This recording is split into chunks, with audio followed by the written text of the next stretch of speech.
তো আজ আমরা মূলত গতকাল যেখানে আমরা শেষ করেছিলাম সংবিধানের বাকি অংশটুকু পড়বো। আমি তোমাদের বলছিলাম সংবিধান পার্টটা যেটা একই সাথে সরকার ব্যবস্থারও একটা পার্ট এবং রাজনৈতিক ব্যবস্থারও একটা পার্ট, তাই না? সো সংবিধান এই পার্টটা যেহেতু ইন্টার রিলেটেড, এখান থেকে টোটাল মার্কস হলো 9 নাম্বার। দ্যাট ইজ সংবিধান, সরকার ব্যবস্থা, রাজনৈতিক ব্যবস্থা, এই তিনটা মিলিয়ে 9 নাম্বার। সো দেখা গেল সংবিধান থেকে আসতে তোমার 5 থেকে 6টা, সরকার ব্যবস্থা থেকে তোমার 2টা। সরকার ব্যবস্থা এটা তারপর সংবিধানের অংশ, কারণ সংবিধানের মধ্যে কিন্তু এখানে আমাদের সরকার ব্যবস্থা নিয়ে তোমার এখানে কথাবার্তা বলা হচ্ছে। তো আমরা গতকালকে আমাদের সপ্তম চ্যাপ্টার পর্যন্ত আমরা পড়েছিলাম। আজকে মূলত আমরা অষ্টম অধ্যায় পড়ব। তো অষ্টম অধ্যায় হচ্ছে মহা হিসাব নিরীক্ষক ও নিয়ন্ত্রক। এই যে আমাদের রাষ্ট্রের এই যে টাকা পয়সা খরচ হচ্ছে, তার একটা অ্যাকাউন্টস আছে, তাই না? তো অ্যাকাউন্টস তো কেউ একজন ম্যানেজ করতে হবে, সেই ডিপার্টমেন্টের একজন প্রধান থাকবে। তাহলে এটা মূলত মহা হিসাব নিরীক্ষক এবং নিয়ন্ত্রকের, চিফ অ্যাকাউন্টেন্ট জেনারেলের প্রজাতন্ত্রের সেই অনুচ্ছেদ নিয়ে অষ্টম অধ্যায় 127 থেকে 132। আমি তোমাদের বলছিলাম যে প্রত্যেকটা অধ্যায় কত থেকে শুরু হয়েছে জিনিসটা মনে রাখবা, তাহলে তুমি একটা গেস করতে পারবা যে এখানে তোমার এটা কততে হইতে পারে, একটা আন্দাজ করতে পারবে অ্যাটলিস্ট। হ্যাঁ, তো তোমরা যদি মনোযোগ সহকারে আজকে ক্লাসটা করো, আমরা আজকে ক্লাসটা খুব ছোট, ক্লাসের শেষে একটা কাউচ চ্যাম্পিয়নশিপ হবে। যারা ফেসবুকে আমাদের সাথে জয়েন করছো, সো তোমরা চ্যাম্পিয়নশিপ অংশগ্রহণ করবা আমাদের জন্য। তো গতকালকের মতো আমরা প্রথম 3 জনের জন্য রয়েছে আকর্ষণীয় পুরস্কার। সো গতকালকে অবশ্যই আমরা 5 জনকে দিয়েছিলাম, আজকে আমরা 5 জনকে ইনশাল্লাহ দিব। তাহলে 127 নাম্বার, প্রথমে আগে আমরা ওই পোস্টে একজনকে বসাইতে হবে। তাহলে বসাইলাম। এখন মহাহিসাব নিরীক্ষককে কে নিয়োগদান করবে? রাষ্ট্রপতি নিয়োগদান করবেন। তাহলে আমরা মহাহিসাব নিরীক্ষক পদে একজনকে আমরা এখানে রিক্রুট করা, ডান। 127 নাম্বার। এই অনুচ্ছেদে তোমাকে আর পড়া লাগবে না বাকিগুলো।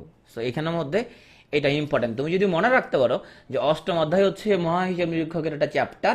সো এখানে ওনাকে নিয়োগ করা হবে। আচ্ছা, 127 নাম্বার শেষ, এখানে আর কিছু বলা লাগবে না। আমরা নবম চ্যাপ্টারে চলে আসি। এখানে শুরু হয়েছে 133 থেকে, তাহলে এটা মনে রাখবে 133 থেকে 140। হ্যাঁ, এটা মোটামুটি মনে রাখতে পারলে তুমি এটা গেস করতে পারবে, হ্যাঁ এটা তো পিএসসি রিলেটেড, তাহলে এত থেকে এতের মধ্যে থাকতে পারে। এখন যে এটা জানবে পিএসসি রিলেটেড অনুচ্ছেদগুলো কত, এখন পিএসসি রিলেটেড একটা অনুচ্ছেদ যেখান থেকে দিবি দিক, অ্যাটলিস্ট সে 133 থেকে 140-এর ভিতরে চিন্তা করবে, অন্য কোনোটা সে চিন্তা করবে না। তাহলে দেখো, প্রথম 133 নাম্বারে আমরা আগে একজনকে, আমরা কমিশনটা কি করতে হবে, প্রতিষ্ঠা করতে হবে। সো সেই কমিশন কি করবে, তাদের যেই এখানে নিয়োগ এবং কর্মের শর্তাবলী, এইখানের মধ্যে আমরা 133-এর মধ্যে সেটা বর্ণনা করা হয়েছে।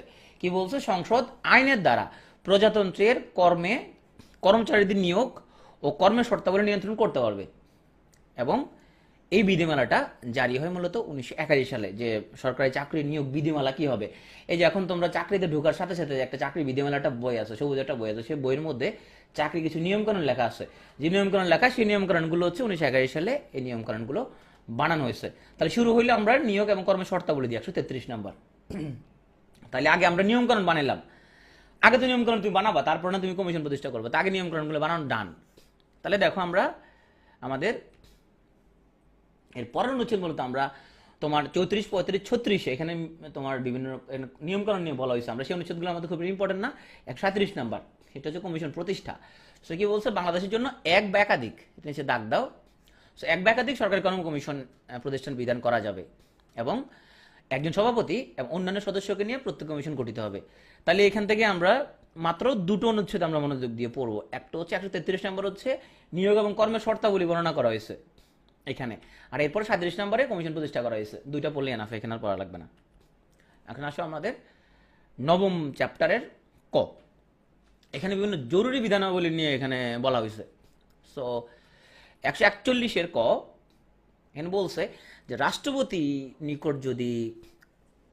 যদি মনে করেন, সো রাষ্ট্রপতি যদি মনে করেন যে বাংলাদেশ বহিঃশত্রুর দ্বারা বিপদের সম্মুখীন, সো তখন উনি কি করতে পারবে, জরুরি অবস্থা জারি করতে পারবে। কতদিনের জন্য জরুরি অবস্থা উনি জারি করতে পারবে? ম্যাক্সিমাম 120 দিনের জন্য, এই বেশি দিনের জন্য জরুরি অবস্থা জারি করতে পারবে না। তবে হ্যাঁ, এখন রাষ্ট্রপতি যদি, আমরা কালকে বলছিলাম তাই না, আমরা একটা পারিবারিক গল্প বলছিলাম, তো রাষ্ট্রপতি কোনো ঘোষণা দিতে হইলে অবশ্য তাকে কি করতে হবে, তাকে অবশ্য প্রধান নির্বাহী, যে সো আমাদের প্রজাতন্ত্রের প্রধান নির্বাহী হচ্ছে মাননীয় প্রধানমন্ত্রী, তাহলে ওনার কি লাগবে, ওনার প্রতিস্বাক্ষর প্রয়োজন হবে। ওনার প্রতিস্বাক্ষর ছাড়া কিন্তু রাষ্ট্রপতি এভাবে ঘোষণা করতে পারবে না। তো 141-এর খতে বলা হয়েছে যে জরুরি অবস্থার সময়, এটা অবশ্য গতকালকে লেকচারে পড়াইছিলাম, যে 36, 37, 38, 39, 40, 42 এই অনুচ্ছেদ সমূহ স্থগিত থাকবে। তার মানে জরুরি অবস্থার সময় কেউ যদি কয় আমি একটা সংগঠন করব, আমি মিছিল করব, সমাবেশ করব, স্বাধীনতা দিতে হবে, হবে না। কারণ জরুরি অবস্থায় কেউ কিন্তু সাংবিধানিকভাবে তার চলাফেরার স্বাধীনতা দাবি করতে পারবে না। চলাফেরা রেস্ট্রিক্টেড, করতে পারবে না। তারপরে তোমার মিছিল মিটিং এগুলো করতে পারবে না, রেস্ট্রিক্টেড, সে কিন্তু এগুলো দাবি করতে পারবে না। কারণ যেহেতু রাষ্ট্রপতি বলছে জরুরি অবস্থা, তাহলে এগুলো স্থগিত থাকবে। তাহলে এখানে আমরা শিখলাম যে নবম চ্যাপ্টার, এটা জরুরি বিধানাবলী নিয়ে বলা হয়েছে। সো 141 নম্বরের মধ্যে মূলত আমাদের ইমার্জেন্সি সিচুয়েশন নিয়ে এখানে কথাবার্তা বলা হয়েছে, এবং এটা ঘোষণা করতে পারবে মূলত রাষ্ট্রপতি। তবে হ্যাঁ, উনি প্রধানমন্ত্রীর প্রতি স্বাক্ষর কিন্তু লাগবে, প্রধানমন্ত্রীর কথা ছাড়া কিন্তু পারবে না।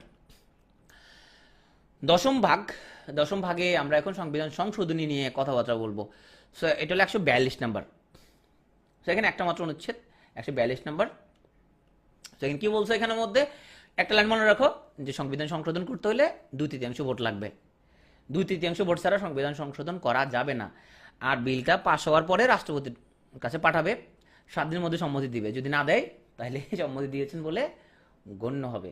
টার্মটা কি, তিনি সম্মতি দানে অসমর্থ হলে, হ্যাঁ, অটো পাস, হ্যাঁ, নাভিজা বলতে অটো পাস, সম্মতি দানে অসমর্থ হলে উক্ত মেয়াদ অবসানে তিনি বিলটিতে সম্মতি দিয়েছেন বলে গণ্য হবে। তো কন্যা যদি কবুল বলিতে অসম্মত হয়, তার কাজী সাহেব দুটোই বেশি কবুল বলছে, এরকম আর কি বিষয়টা।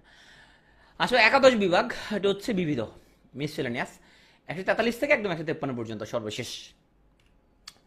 143-এর মধ্যে বলছে যে বাংলাদেশের মধ্যে ধরো কোনো খনিজ পদার্থ পাওয়া গেল, গ্যাসি পদার্থ পাওয়া গেল, গোল্ডের কোনো তোমার খনি পাওয়া গেল। আচ্ছা, বাংলাদেশে কোনো গোল্ডের খনি পাওয়া গেল, তাহলে এটা তো ধরো তোমার খনিজ মন্ত্রী বললো এটা খনিজ মন্ত্রী, উনি মালিক, এটা হবে। তাহলে খনিজ মন্ত্রী বললো যে সে হচ্ছে যে এটার গ্যাস পাওয়া গেছে, সো এটার মালিক, এটা আসলে উনি বলতে পারবে না। কারণ হচ্ছে যে আমাদের সংবিধান অনুযায়ী আমাদের বাংলাদেশ যে কোনো ভূমির অন্তস্থ যে খনিজ এবং অন্যান্য যে তোমার মূল্যবান সামগ্রী, এটা হচ্ছে প্রজাতন্ত্র, এটার মালিক হবে কিন্তু। এবং রাষ্ট্রীয় জলসীমার অন্তর্বর্তী, এখানে মহাসাগরের অন্তস্থ, এখানের মধ্যে একটু বানান ভুল হয়েছে, মহাসাগরের অন্তস্থ মানে মহাসাগরের মধ্যে যদি এখানের মধ্যে কোনো কিছু পাওয়া যায়, বাংলাদেশের সীমানার মধ্যে যদি কোনো পাওয়া যায়, সব কিছু হবে এটা প্রজাতন্ত্রের। এবং বাংলাদেশের মধ্যে অবস্থিত প্রকৃত মালিকবিহীন যে কোনো সম্পত্তির এটা মালিক হবে বাংলাদেশ প্রজাতন্ত্র। সো আসো আমরা আসি এখন 145 নম্বর, চুক্তি ও দলিল। সো প্রজাতন্ত্রের নির্বাহী কর্তৃত্বে চুক্তি ও দলিল রাষ্ট্রপতি কর্তৃক প্রণীত বলে প্রকাশ হবে। তাহলে যত চুক্তি ও দলিল যেগুলো হবে সবগুলো ধরে নেওয়া হবে এটা রাষ্ট্রপতি কর্তৃক প্রণীত, রাষ্ট্রপতির নামেই এগুলো প্রণীত হবে। সো যদি কোনো আন্তর্জাতিক চুক্তি করা হয়, সো সেটা প্রথমে রাষ্ট্রপতির নিকট পেশ করা হবে, রাষ্ট্রপতি সেটা সংসদে পেশ করার ব্যবস্থা করবে। তবে হ্যাঁ, যদি জাতীয় নিরাপত্তার সাথে সংশ্লিষ্ট কোনো চুক্তি হয়, তাহলে এটা গোপন বৈঠকে প্রকাশ করা হবে। এটা কিন্তু তুমি আবার যদি কও আমি এখন গোপন চুক্তিটা শুনতে চাচ্ছি, সংসদ টিভি নামে একটা টিভি আছে, তাই না, যে এখানে আমাদের সংসদ অধিবেশনগুলো লাইভ টেলিকাস্ট করা হয়। এখন তুমি যদি কও আমি হচ্ছে যে গোপন চুক্তি কি করতেছে আমি সেটা শুনতে চাইতেছি, সো এই গোপন চুক্তি কিন্তু তুমি শুনতে পারবা না, এটা কিন্তু সংসদে গোপন বৈঠকে কিন্তু প্রকাশ করা হবে। সো আসো আমরা 46 নম্বরে যাই। আচ্ছা, আমরা একটা মামলার কথা পড়ছিলাম, বলো তো, যে বিচার বিভাগ পৃথক করা রিলেটেড একটা মামলা ছিল, হ্যাঁ, কি মামলার কেউ নাম বলতে পারবা? বিচার বিভাগ তোমার পৃথক নিয়ে আমরা একটা লোকের নাম পড়ছিলাম, কি মামলা ছিল একটু মনে করতে পারো কিনা?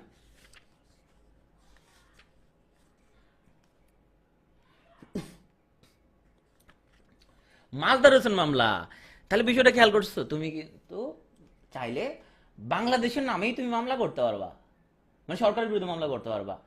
সো ধরো পাপিয়া বাংলাদেশের উপরে কোনো মতে সংক্ষুব্ধ হইলো, তাহলে সে বললো যে বাংলাদেশের নাম পাপিয়া খাতুন অন্যান্য নামে একটা সে মামলা ইস্যু করে দিল, রাষ্ট্রের নামে মামলা করা যাবে। নিশাত একটা প্রশ্ন করছে, নিশাত প্রশ্ন আমি একটা আনসার দিচ্ছি, একটু ওয়েট করো, আনসার দিচ্ছি আমি। তো 153 নম্বর অনুচ্ছেদ, যে 153 নম্বর অনুচ্ছেদ অনুযায়ী সংবিধানকে গণপ্রজাতন্ত্রী বাংলাদেশের সংবিধান বলে উল্লেখ করা হবে। আর বাংলা আর ইংরেজি পাঠের মধ্যে যদি বিরোধ হয়, বুঝতে যদি অসুবিধা হয়, তাহলে বাংলা পাঠ প্রাধান্য পাবে। তোমরা অনেক প্রশ্ন করছো সংবিধান রিলেটেড। সো এখন সংবিধানে কিন্তু বাংলা ভার্সন ইংরেজি ভার্সন আছে, তাহলে আমরা যদি বুঝতে ভুল করি, ধরো দুটার মধ্যে কিন্তু বুঝতে ভুল হতেছে, এক জায়গার মধ্যে প্রবলেম হচ্ছে, সেক্ষেত্রে আমরা কিন্তু সবসময় বাংলা পাঠটাকে প্রাধান্য দিব। সো আমরা তফসিলে যাওয়ার আগে আছে নিশাত একটা প্রশ্ন করছে যে প্রধানমন্ত্রীর সাথে পরামর্শ ব্যতীত বিচারপতি নিয়োগ দেওয়া, এটা কত নাম্বার? যদি হয় বিচারপতি নিয়োগ দিবে কত নম্বর অনুচ্ছেদ অনুযায়ী, এটা হলো 95(1), যে প্রধান বিচারপতি নিয়োগ দিবে, আর প্রধানমন্ত্রীর লোকের পরামর্শ করার দরকার নাই, এটা হচ্ছে 48(3). প্রধানমন্ত্রীর লোকের পরামর্শ করার দরকার নাই, এটা 48(3). আর যদি হয় বিচারপতি নিয়োগ করবে কত নম্বর অনুযায়ী, এটা হচ্ছে 95(1), প্রধান বিচারপতি নিয়োগ। নিশাত ক্লিয়ার হয়েছে জিনিসটা? ওকে, সো এখন আসো আমরা একটু আমাদের তফসিল নিয়ে পড়বো। সো অ্যানি বলছে যে এখানে তফসিল বানান তো হচ্ছে যে দন্তস্ব, এক্স্যাক্টলি। সো তফসিল বানানটা হচ্ছে এখানে মূলত দন্তস্ব, যেহেতু এটা খুব একটা কমনলি একটা আমরা মিস্টেক করি, এবং আমরা রিটেন পরীক্ষায় অনেক সময় আমরা এই কমন মিস্টেকসটা আমরা করি, এখানে আমরা তালব্য দিয়ে করি, মূলত এটা হচ্ছে যে দন্তস্ব।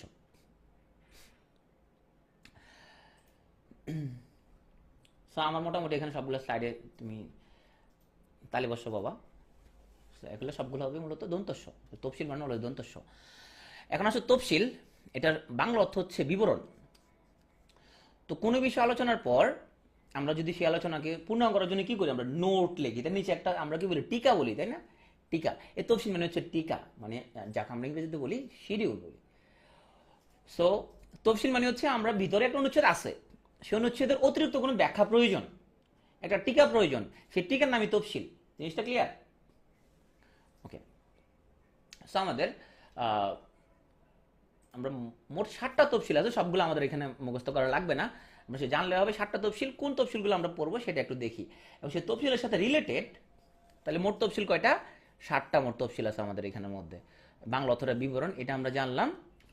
সো আমাদের লাগবে এখানের মধ্যে তৃতীয় তফসিলের মধ্যে কি বলা হয়েছে, তৃতীয় তফসিলে বলা হয়েছে বিভিন্ন জনের শপথ নিয়ে এখানে কথাবার্তা বলা হয়েছে, যে এখানের মধ্যে যে কার কার শপথ, শপথ ঘোষণা, রাষ্ট্রপতির শপথ, প্রধানমন্ত্রীর শপথ, স্পিকারের শপথ, আমি যদি এখানে প্রধানমন্ত্রীর শপথ আনছি, যত শপথ আছে, তবে এগুলো ওই বড় বড় পোস্টগুলো, ডেপুটি স্পিকারের শপথ, স্পিকারের শপথ, এমপিদের শপথ, প্রধান বিচারপতির শপথ, তারপরে তোমার চিফ অ্যাকাউন্টেন্ট জেনারেলের শপথ, তারপরে তোমার পিএসসি চেয়ারম্যানের শপথ, যত শপথ আছে সব শপথ হচ্ছে 148 নম্বরের অনুচ্ছেদের যে ইলাবোরেশন, যে টিকা, সেটা তৃতীয় নম্বর তফসিলে ব্যাখ্যা করা হয়েছে, যে কাদের কাদেরকে তোমার শপথ নিতে হবে, এই জিনিসটা তৃতীয় তফসিল ব্যাখ্যা করা হয়েছে।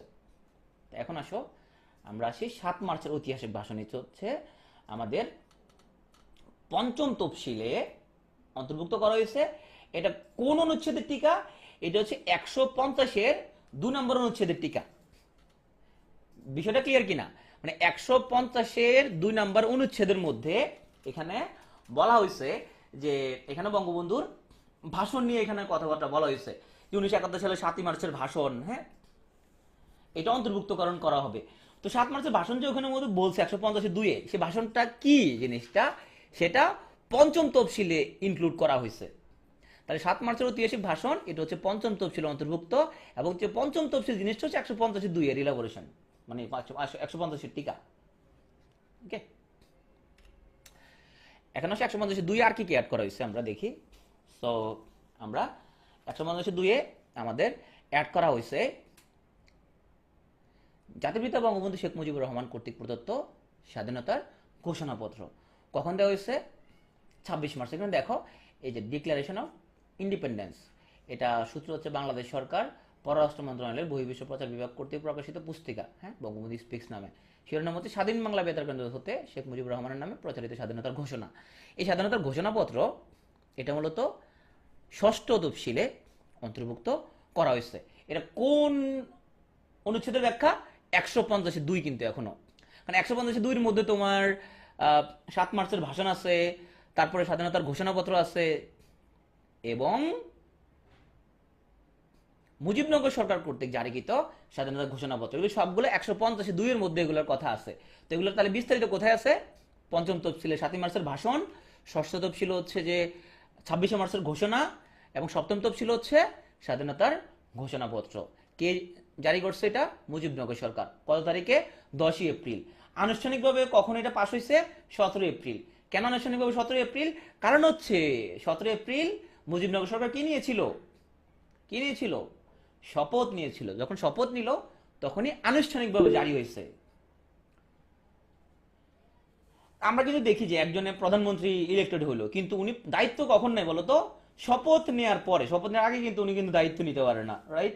একজন রাষ্ট্রপতি যখন উনি শপথ নিয়ে ফেলে তখন থেকে উনি দায়িত্ব দেখ। আগে কিন্তু ঘোষণা দেওয়া হয় কে প্রধানমন্ত্রী হবে, তারপর আমরা দেখি একজনের শপথ নিতে হয়, তারপরে উনি প্রধানমন্ত্রী দায়িত্ব পায়। সো এই জিনিসটা মনে রাখলে হবে। তফসিল ক্লিয়ার কিনা এবার? ওকে। সো তাহলে আমরা যে তিনটি ইম্পর্টেন্ট তফসিল, 5 নম্বর, 6 নম্বর, 7 নম্বর, এগুলো সবগুলো 150(2) মধ্যে আছে। 150(2) মধ্যে এগুলো অন্তর্ভুক্ত। সো ওগুলোর ইলাবোরেশন এখানের মধ্যে আমরা, পঞ্চম হচ্ছে আমাদের স্বাধীনতার 7 মার্চের ভাষণ, ষষ্ঠ হচ্ছে 26শে মার্চের স্বাধীনতার ঘোষণা, আর সপ্তমটা হচ্ছে মুজিবনগর সরকারের স্বাধীনতা ঘোষণাপত্র। ওকে। হ্যাঁ তাসমিয়া, আমি বলছি তো, এই যে 6 নম্বর হচ্ছে বঙ্গবন্ধু যে ঘোষণা দিয়েছে সেটা, বঙ্গবন্ধুর ঘোষণাটা 26শে মার্চের। আর সপ্তমটা হচ্ছে মুজিবনগর সরকারের জারিকৃত ঘোষণাপত্র। এই দেখো মুজিবনগর সরকারের এই বিশাল, এখানে স্লাইডের মধ্যে আমি দিয়ে দিচ্ছি এই বিশাল ঘোষণাপত্র। এখন আসলে আমরা কিছু সংশোধনী নিয়ে পড়াশোনা করব। তো সংশোধনী নিয়ে কিছু হচ্ছে নাইস টু নো, আর কিছু হচ্ছে তোমাকে কি তথ্য মনে রাখা লাগবে, কারণ সংশোধনী সবগুলো মনে রাখার দরকার নাই। সো এইখানের মধ্যে আমি এরপরে স্লাইডের মধ্যে দিচ্ছি এগুলো সব নাইস টু নো। এই যে প্রথম সংশোধনের মধ্যে এটা কেউ উত্থাপন করছে নাইস টু নো, এগুলো সব নাইস টু নো, জানো প্রথম সংশোধে। দ্বিতীয় সংশোধনী, এটা বিষয়বস্তু কি? 93 যুদ্ধ অপরাধীদের বিচার নিশ্চিত করা, এটা হচ্ছে প্রথম সংশোধনের বিষয়বস্তু। এগুলো সব নাইস টু নো। সেকেন্ড সংশোধনী নাইস টু নো, এটা বিষয়বস্তু হচ্ছে এখানে জরুরি ব্যবস্থার বিধিমালা। হ্যাঁ, সো আমি এখানের মধ্যে এটা নিয়ে খুব বেশি বলতেছি না, তুমি এটা রিডিং পড়লে জিনিসটা বুঝবা। Nice to know. তৃতীয় সংশোধনী নাইস টু নো, এটা হচ্ছে আমাদের মুজিব ইন্দিরা সীমান্ত চুক্তি, যেটা 74 সালে 16 মে করা হয়, এটা তৃতীয় সংশোধনী। সো চতুর্থ সংশোধনী, এটাও মোটামুটি নাইস টু নো। এটাও আমাদের হচ্ছে যে তোমার তেমন এখানের মধ্যে জরুরি না, এখনকার প্রেক্ষাপটে জরুরি না। তবে আবার ধরো বিএনপি সরকার ক্ষমতায়, তখন আবার এটা খুব জরুরি সংশোধনী হয়ে যাবে কিন্তু। কারণ এই সংশোধনীতে কি করা হয়েছে? এই সংশোধনীতে করা হয়েছে তোমার, আগে ছিল প্রধানমন্ত্রী শাসিত, তো বঙ্গবন্ধু ছিল প্রধানমন্ত্রী, তাইলে এই সংশোধনের মধ্যে কি হলো? রাষ্ট্রপতি শাসিত সরকার ব্যবস্থা প্রবর্তন করা হলো। একটা মাত্র জাতীয় দল থাকবে। তারপরে মত প্রকাশের স্বাধীনতা, সংবাদপত্রের স্বাধীনতা বাদ দেওয়া হলো, হ্যাঁ বাকশাল গঠন করা হয়েছে। তারপরে তোমার এখানের মধ্যে জাতীয় সংসদের মেয়াদ 5 বছর বৃদ্ধি করা হয়েছে। রাষ্ট্রপতিকে ইমপিচ করলে তোমার 4/3 অংশের সমর্থন লাগবে। 3/4 অবশ্য 4/3 হবে। সো এটা হচ্ছে মূলত তোমার, হ্যাঁ বাকশালের যে সংশোধনী, তাহলে চতুর্থ তুমি হচ্ছে মনে রাখতে হবে, বাকশালের যে সংশোধনী সেটা ছিল চতুর্থ সংশোধনী। বিএনপি সরকার যখন ক্ষমতা আসবে তখন দেখবা এই সংশোধনী নিয়ে খুব কথা বলে। হ্যাঁ, তো এখন বিষয়টা নিয়ে খুব বেশি আলোচনা হবে না, তুমি এইটা মনে রাখতে হবে। তুমি সেটা হচ্ছে সব থেকে বেশি সংশোধনী আনা হয়েছে প্রথম সংসদে, তাহলে এটা ইম্পর্টেন্ট, এটা তুমি তথ্যটা মনে রাখো। আর চতুর্থ সংশোধনী তুমি তারপরেও তুমি মনে রাখতে পারো। আচ্ছা, এখানে একটা জিনিস গুরুত্বপূর্ণ, যে বাকশাল ভালো না খারাপ, তুমি যদি মানে তোমার কি মনে হয়, তুমি পজিটিভ নাকি নেগেটিভ বাকশালের ব্যাপারে? তুমি ব্যক্তিগতভাবে মানে বলো, সমস্যা না, কে দেখতেছে না। মিতালি বলছে খারাপ, আলাইন বলছে তখনকার জন্য ভালো, জানাত স্নিগ্ধা বলছে নেগেটিভ, সাজ্জাদ বলছে পজিটিভ, প্রত্যেক বলছে হচ্ছে বাকশাল কি? বাকশাল হচ্ছে বাংলাদেশ কৃষক শ্রমিক আওয়ামী লীগ, একটা মাত্র রাজনৈতিক দল থাকবে, আর কোনো দল থাকবে না। ইমরান বলছে নেগেটিভ। আচ্ছা, এখন তুমি এখন সরকার গঠন করছে বাংলাদেশ আওয়ামী লীগ, তুমি যদি বলো বাকশাল খারাপ, তোমার চাকরি হবে না কিন্তু, সর্বনাশ হয়ে যাবে কিন্তু। হ্যাঁ, তো মনে রাখতে হলো ট্র্যাপ কোশ্চেন।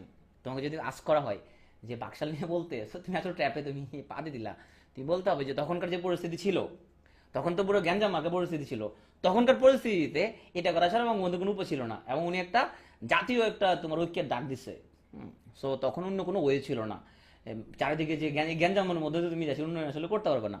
সুতরাং এই জন্য বঙ্গবন্ধু তোমার, হ্যাঁ একটা বিশৃঙ্খল পরিস্থিতি থেকে উদ্ধার করার জন্য তোমার এই বিষয়টা বলছে। ইমরান বলছে আচ্ছা, অনেকগুলো ট্র্যাপ কোশ্চেন আছে কিন্তু। হ্যাঁ, সো তুমি আসলে বুঝতে হবে যে তুমি কখন এটা আনসার দিচ্ছ।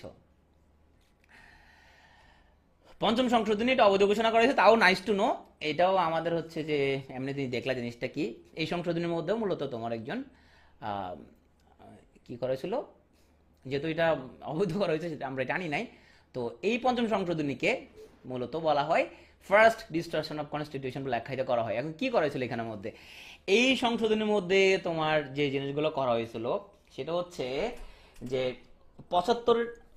15 আগস্ট তোমার যে বঙ্গবন্ধু শাহাদ বরণের পর থেকে 9 এপ্রিল 79 পর্যন্ত যে যত ফরমান, আদেশ, সামরিক আইন যা কিছু সব কিছুকে বৈধতা প্রদান করা হয়েছে। এবং এই সংশোধনের মধ্যে তোমার ধর্মনিরপেক্ষতার বদলে সর্বশক্তিমান আল্লাহর উপর পূর্ণ আস্থা ও বিশ্বাস প্রতিস্থাপন করা হয়েছে। তারপরে তোমার এখানের মধ্যে বিসমিল্লাহির রহমানির রহিম স্থাপন করা হয়েছে। তারপরে বিচারপতিদের অপসারণে সুপ্রিম জুডিশিয়াল কাউন্সিল ফরমেশন কথা বলা হয়েছে। এখন what is supreme judicial council? Supreme judicial council হচ্ছে যে তুমি যদি কোনো বিচারপতিকে যদি তাকে অপসারণ করতে হয় তাহলে একটা কমিটি গঠন করতে হবে, যে কমিটির সদস্য হবে আবার অবসরপ্রাপ্ত কোনো বিচারপতি। হ্যাঁ, তার মানে বিচারপতিদের অবসরণের জন্য একটা সুপ্রিম জুডিশিয়াল কাউন্সিল হবে। সো তারা মিলে সিদ্ধান্ত দিতে পারবে, কিন্তু সংসদ সেই সিদ্ধান্ত দিতে পারবে না। সংসদ চাইলে কোনো বিচারপতিকে অপসারণ করতে পারবে না।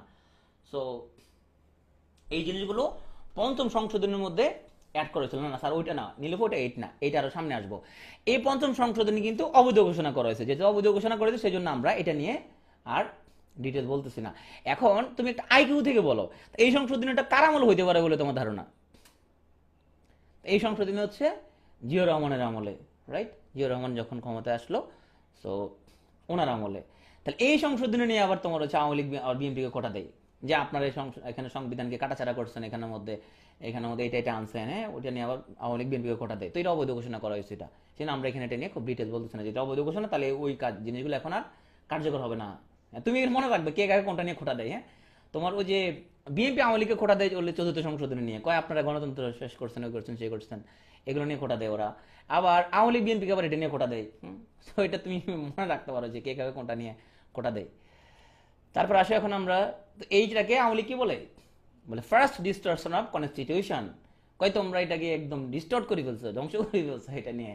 তাই এই লাইনটা তোমার অবশ্যই মনে রাখতে হবে। পঞ্চম সংশোধনী বিষয়বস্তু তাহলে তোমরা বুঝতে পারছো আশা করি, তাই না? ওকে। ষষ্ঠ সংশোধনী, এইটাও নাইস টু নো। উপরাষ্ট্রপতি পদে একজন রাষ্ট্রপতি পদ নির্বাচন করতে পারে। মূলত এটা করা হয়েছিল যে তোমার তখন একজন বিএনপির একজন উপরাষ্ট্রপতি ছিল, তো সে আবার তোমার জিয়াউর রহমান মৃত্যুর পরে রাষ্ট্রপতি পদে ইলেকশন করতে পারার জন্য এটা সংবিধানের বৈধতার প্রয়োজন ছিল, সেই জন্য করা হয়েছে। সো এটা নাইস টু নো, এটা আমাদের লাগবে না পরীক্ষার জন্য। সপ্তম সংশোধনী, এইটা হচ্ছে যেহেতু অবৈধ, তবে আমরা জানি এটা জিনিসটা কি, এটা দিয়ে আবার জাতীয় পার্টিকে কোটা দেওয়া হয়। হ্যাঁ, কোনটা বুঝো না আতিকুজ্জামান? ষষ্ঠ সংশোধনী। আচ্ছা, জিয়াউর রহমান মারা যাওয়ার পরে, তো উনি তো তখন রাষ্ট্রপতি, তো একজন উপরাষ্ট্রপতি ছিল তখন, ওনার নাম ছিল, আমি ভুলে গেছি নামটা, বিচারপতি স্থায়ী নাকি, আমি ভুলে গেছি, তোমাদের কার মনে আছে? আমি ভুলে গেছি। হ্যাঁ, সাত্তার, হ্যাঁ, যোগাদে বলছে, রাইট। সাত্তার ছিল তোমার উপরাষ্ট্রপতি। হ্যাঁ, উপরাষ্ট্রপতি পোস্টে থাইকা রাষ্ট্রপতি ইলেকশন করতে পারবে না, মানে জিয়াউর রহমান মারা যাওয়ার পরে। সাত্তার ছিল যখন মারা যায় তখন উনি উপরাষ্ট্রপতি ছিল, তো ওনাকে রাষ্ট্রপতি বানানোর জন্য, মানে যাতে রাষ্ট্রপতি পদে ইলেকশন করতে পারে, সেই জন্য এই সংশোধনীটা আনা হয়েছে। এটা নাইস টু নো, এটা আমাদের পরীক্ষা আসবে না। সপ্তম সংশোধনী আসো, এটা অবৈধ ঘোষণা করা হয়েছে। তাহলে এটা হলো তোমার, এটা হচ্ছে এরশাদে সকল সামরিক কর্মকাণ্ডকে বৈধতা দান করার জন্য সপ্তম সংশোধনী আনা হয়েছে। হ্যাঁ, তো এটা নিয়ে হচ্ছে আবার জাতীয় পার্টি কোটা দেওয়া হয়, তো এটা অবৈধ, যেহেতু অবৈধ, সো এটা নিয়ে আমরা হচ্ছে এখানের মধ্যে খুব একটা আলোচনা করে লাভ হবে না। এখানের মধ্যে মূলত এরশাদ সরকার একদম বিদেশি থেকে এসে পর্যন্ত যা যা করছিল সবকিছুকে এখানের মধ্যে বৈধতা দান করা হয়েছে এটার মধ্যে, এটা অবৈধ, শেষ। তাহলে অবৈধ যেহেতু এটা তো বাতিল হয়ে গেছে, এটা নিয়ে আলোচনা করে লাভ নাই। অষ্টম সংশোধনী, এটা কিন্তু একটা গুরুত্বপূর্ণ সংশোধনী। কি হয়েছিল এখানের মধ্যে? এখানের মধ্যে প্রজাতন্ত্রের রাষ্ট্রধর্ম ইসলাম সংশোধন করা হয়েছে। তাহলে দেখো 72 সংবিধানে কিন্তু রাষ্ট্রধর্ম ইসলাম কিন্তু ছিল না, এটা মূলত অষ্টম সংশোধনীতে আসছে। তারপরে বেঙ্গলি শব্দের পরিবর্তে বাংলা প্রবর্তন করা হয়েছে। তারপর ডাক্কার পরিবর্তে ঢাকা করা হয়েছে। যেরকম এখন তোমরা দেখো যে ধরো তোমার কুমিল্লার পরিবর্তে করা হয়েছে কুমিল্লা, তাই না? KUMILLA, তাই না? এটা করা হয়েছে না কুমিল্লা, নাকি এটা করা হয়েছে, নাকি সিইউ করা হয়েছে? আচ্ছা, কেন সিইউ করেছে আমি যেটা জানি না। যদি সঠিক করা লাগতোই তাহলে আসলে কে দিয়ে করলে বরং বেটার হতো। আমি জানি না ওনারা এটা কেন সি দিয়ে করলো, এটা আমার কাছে ফানি লাগতেছে। যদি করা লাগতো তাহলে আসলে কে দিয়ে করলে বেটার হতো, তাই না? এটা তো উচ্চারণটা কে দিয়ে হয়। আচ্ছা, এটা বললে আবার পরে আবার আমার নাম মামলা যেতে পারে। আচ্ছা, বাদ দাও। সো আমি ফান করে লিখলাম আর কি, কে ইউ দিয়া। তো এটা করা হয়েছে তোমার সিইউ দিয়ে। তারপরে আগে ছিল বগরা, না? আগে ছিল বগরা। তো বগরাকে এখন করা হয়েছে বগুড়া। আগে ছিল বগরা, এখন করা হয়েছে বগুড়া। তবে আমি খুব দুঃখ পাইছি, আমরা খুব প্রাউড ফিল করতাম যে চট্টগ্রাম ইংরেজিতে যখন চিরগং একটা ভাবসাব আসতো, তাই না? ভাব আসতো, চিরগং বলে একটা ভাবসাব অন্য রকমের। এখন ওইটাকে তোমার করা হয়েছে চ্যাট্টাগ্রাম করা হয়েছে। হ্যাঁ, চ্যাট্টাগ্রাম করা হয়েছে এটার নাম এখন। সো এখন আমার খুবই দুঃখ পেলাম জিনিসটা, আমাদেরকে চ্যাট্টাগ্রাম করে দেওয়া হয়েছে। আর যাই হোক, তো 28 সালে তোমার ওদের নাম ছিল ডাক্কা, তো এখন ডাক্কাকে তখন ঢাকা করা হয়েছে তোমার 28 সালে। এটা খুব গুরুত্বপূর্ণ একটা ব্যাপার। তারপর কোনো নাগরিক বিদেশে কোনো খেতাব অর্জন করতে হবে না, খুব গুরুত্বপূর্ণ কিছু না। এইটা গুরুত্বপূর্ণ একটা কথাবার্তা যে সুপ্রিম কোর্টের হাইকোর্ট বিভাগে 6টা বেঞ্চ স্থাপন করা হবে, যেটাকে পরবর্তীতে বাদ দেয়া হয়েছে। তার মানে অষ্টম সংশোধনী পুরোটাকে বাদ দেওয়া হয় না, শুধু একটা অংশ বাদ দেওয়া হয়েছে। তো অষ্টম সংশোধনী কিন্তু বেশ গুরুত্বপূর্ণ। কি হয়েছে এখানে? আমাদের রাষ্ট্রধর্ম ইসলাম করা হয়েছে। তারপরে এখানে ঢাকাকে ঢাকা করা হয়েছে। তারপরে এখানে ব্যাংকগুলিকে বাংলা করা হয়েছে। সুপ্রিম কোর্টের এখানে হাইকোর্ট বিভাগে 6টা বেঞ্চ করে, যেটা বাতিল করা হয়েছে। কোনটা? বরিশাল ঠিক আছে না? বরিশালও মনে একটু চেঞ্জ করছে, মনে বানান একটু। সো আসো এখন নবম সংশোধনী। নাইস টু নো, এটা নাইস টু নো। সো দশম সংশোধনী, এটাও নাইস টু নো। এগুলো শুধু ওই যে তোমার নারী আসনটা উন্নীত করা হয়েছে, নাইস টু নো। একাদশ, এটাও মোটামুটি তোমার হচ্ছে যে এটা মনে রাখতে পারো, একাদশ সংশোধনী যেটা ছিল তখন দেশের রাজনৈতিক প্রেক্ষাপটগুলো একটু মনে রাখা ট্রাই করবা। দেখো 75 সালে কি হলো, বঙ্গবন্ধু শাহাদাত বরণ করলো, এরপরে তোমার 77-এ জিয়া ক্ষমতায় আসলো, 79-তে আবার জিয়ার ক্ষমতা দান করার জন্য পঞ্চম সংশোধনী হলো। জিনিসটা মনে রাখবা কিভাবে, দেখো তাহলে বঙ্গবন্ধু তোমার বাকশাল করলো কিভাবে? চতুর্থ সংশোধনীর মাধ্যমে। হুম, তাহলে 75 সালে এটা হয়ে গেছে। তাহলে বাকশালের মধ্যে কি কি আছে সেটা তুমি চিন্তা করো, কি কি থাকতে পারে। তারপরে তোমার পঞ্চম সংশোধনীতে জিয়ার ক্ষমতার বৈধতা দান করা হলো। তারপরে এখানের মধ্যে জিয়া অনেক কিছু অ্যাড করছে, এখানে বিসমিল্লাহির রহমানির রহিম অ্যাড করছে। তারপরে তোমার হচ্ছে সর্বশক্তিমান আল্লাহর উপর পূর্ণ আস্থা বিশেষ অ্যাড করছে। তারপরে জিয়ার আমলে যত কিছু হয়েছে এখানে সব কিছু, জিয়ার আমল না শুধু, মানে 75-এর একদম তোমার 15 আগস্ট থেকে একদম 9 এপ্রিল 19 পর্যন্ত যা কিছু সব কিছু এখানে অ্যাড করা হয়েছে, ওটা যথারীতি বাতিল ঘোষণা করা হয়েছে। আচ্ছা, এরপরে তোমার ষষ্ঠ দিকে গেছে জিয়াউর রহমান মারা যাওয়ার পরে যে উপরাষ্ট্রপতি ছিল সাত্তার, তো সাত্তারকে হচ্ছে তাকে আবার যাতে সে রাষ্ট্রপতি পদ ইলেকশন করতে পারে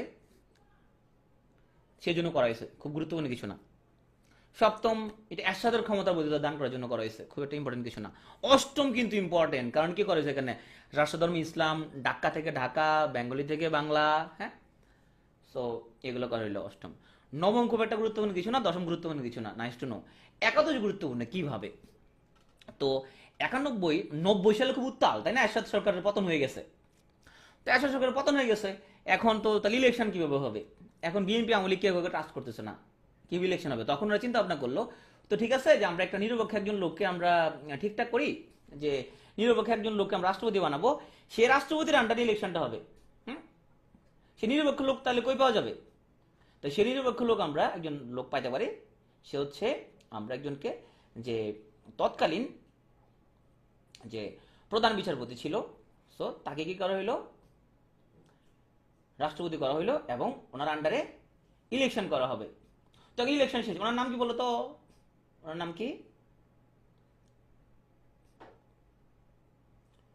বিচারপতি শাহাবুদ্দিন আহমেদ, রাইট। উনি কিছুদিন আগে মারা গেছে, ওনাকে নিয়ে একটু পড়বা বিস্তারিত, যেহেতু উনি মারা গেছে কিছুদিন আগে, ওনাকে বিস্তারিত পড়তে হবে, এই জন্য আমি এটা নিয়ে কথাবার্তা বলতেছি। তাহলে দেখো, উনি ছিল বিচারপতি, সেখান থেকে ওনাকে কি বানানো হইলো? অস্থায়ী রাষ্ট্রপতি বানানো হইলো। তো এখন ইলেকশন হয়ে গেল, বিএনপি ক্ষমতা আসছে। আচ্ছা, তো বিএনপি ক্ষমতা আসছে, উনি তো অস্থায়ী রাষ্ট্রপতি, এখন উনি তো আবার বিচারপতি পোস্টে যাইতে হবে। এখন রাষ্ট্রপতি থেকে কে কি বিচারপতি পদে যাইতে পারবে? সংবিধান অনুযায়ী যেতে পারবে না, তাই না? সংবিধান অনুযায়ী সেটা করতে পারবে না। তাইলে একটা সংশোধনী করা হইলো, একাদশ সংশোধনী, যে অস্থায়ী রাষ্ট্রপতি উনি যাতে আবার বিচারপতি পদে ফিরে যাইতে পারে, সেই জন্য একটা সংশোধনী আনা হলে, একাদশ সংশোধনী। সো উনি হচ্ছে তোমার মানে বাংলাদেশে খুব মানে আমরা মানে যাদের আন্ডারে খুব তোমার একদম কি বলি মানে খুব নিরপেক্ষ এবং খুব ভালো ইলেকশন আছে তার মধ্যে উনি হচ্ছে একজন। হ্যাঁ, এবং আমরা ওনার প্রতি আমাদের শ্রদ্ধা, কারণ উনি খুব জেনুইন একদম নিখুঁত একটা ইলেকশন উনি কিন্তু করতো, প্রচণ্ড রেসপেক্টেড। আতিকুজ্জামান তোমার কথা উজ্জ্ব করো। সো আমরা উনি উনি কিন্তু প্রচণ্ড রেসপেক্টেড একজন পার্সন। সো উনি দুই দলের রাস্তা অর্জন করছে, খুব ক্রিটিক্যাল মুহূর্তে দায়িত্ব পালন করছে। তাহলে এইভাবে তুমি মনে রাখবা, গল্পের সাথে মনে রাখবা কীভাবে জিনিসটা হইতেছে। দ্বাদশ সংশোধনী কিন্তু তোমার খুব গুরুত্বপূর্ণ। হ্যাঁ, কি গুরুত্বপূর্ণ তুমি শুধু মনে রাখো, দ্বাদশ সংশোধনী হচ্ছে এটা। তাহলে এই জিনিসটা কি, আচ্ছা একটু বলো তো আমাকে, যে 91 সাল পর্যন্ত মানে 91 সাল আগ পর্যন্ত কি শাসিত সরকার ছিল, প্রধানমন্ত্রী শাসিত নাকি রাষ্ট্রপতি শাসিত? বিষয়টা খেয়াল করো। 75 সালের 25 জানুয়ারি পর্যন্ত বঙ্গবন্ধু কি ছিল, প্রধানমন্ত্রী ছিল। 75 সালের 25 জানুয়ারি বঙ্গবন্ধু কি শাসিত সরকার চালন করলো, তোমার চালু করলো, রাষ্ট্রপতি শাসিত সরকার চালু করলো। এই রাষ্ট্রপতি শাসিত সরকার ছিল একদম কত পর্যন্ত, 91 পর্যন্ত। তাইলে এখন 91 সালে ক্ষমতা আসলো বিএনপি, তাহলে এখন প্রধানমন্ত্রী শাসিত সরকার আবার চালু হবে। তাহলে দ্বাদশ সংশোধনী হচ্ছে এখানে আবার প্রধানমন্ত্রী শাসিত সরকার চালু হবে। তাহলে প্রধানমন্ত্রী শাসিত যে সরকার তাকে আমরা কি বলি, সংসদীয় গণতন্ত্র। তাইলে দ্বাদশ সংশোধনীর মাধ্যমে আবার তোমার সংসদীয় গণতন্ত্র ফিরে আসলো, সেই মাধ্যমে প্রধানমন্ত্রী শাসিত সরকার ফিরে আসলো। So clear?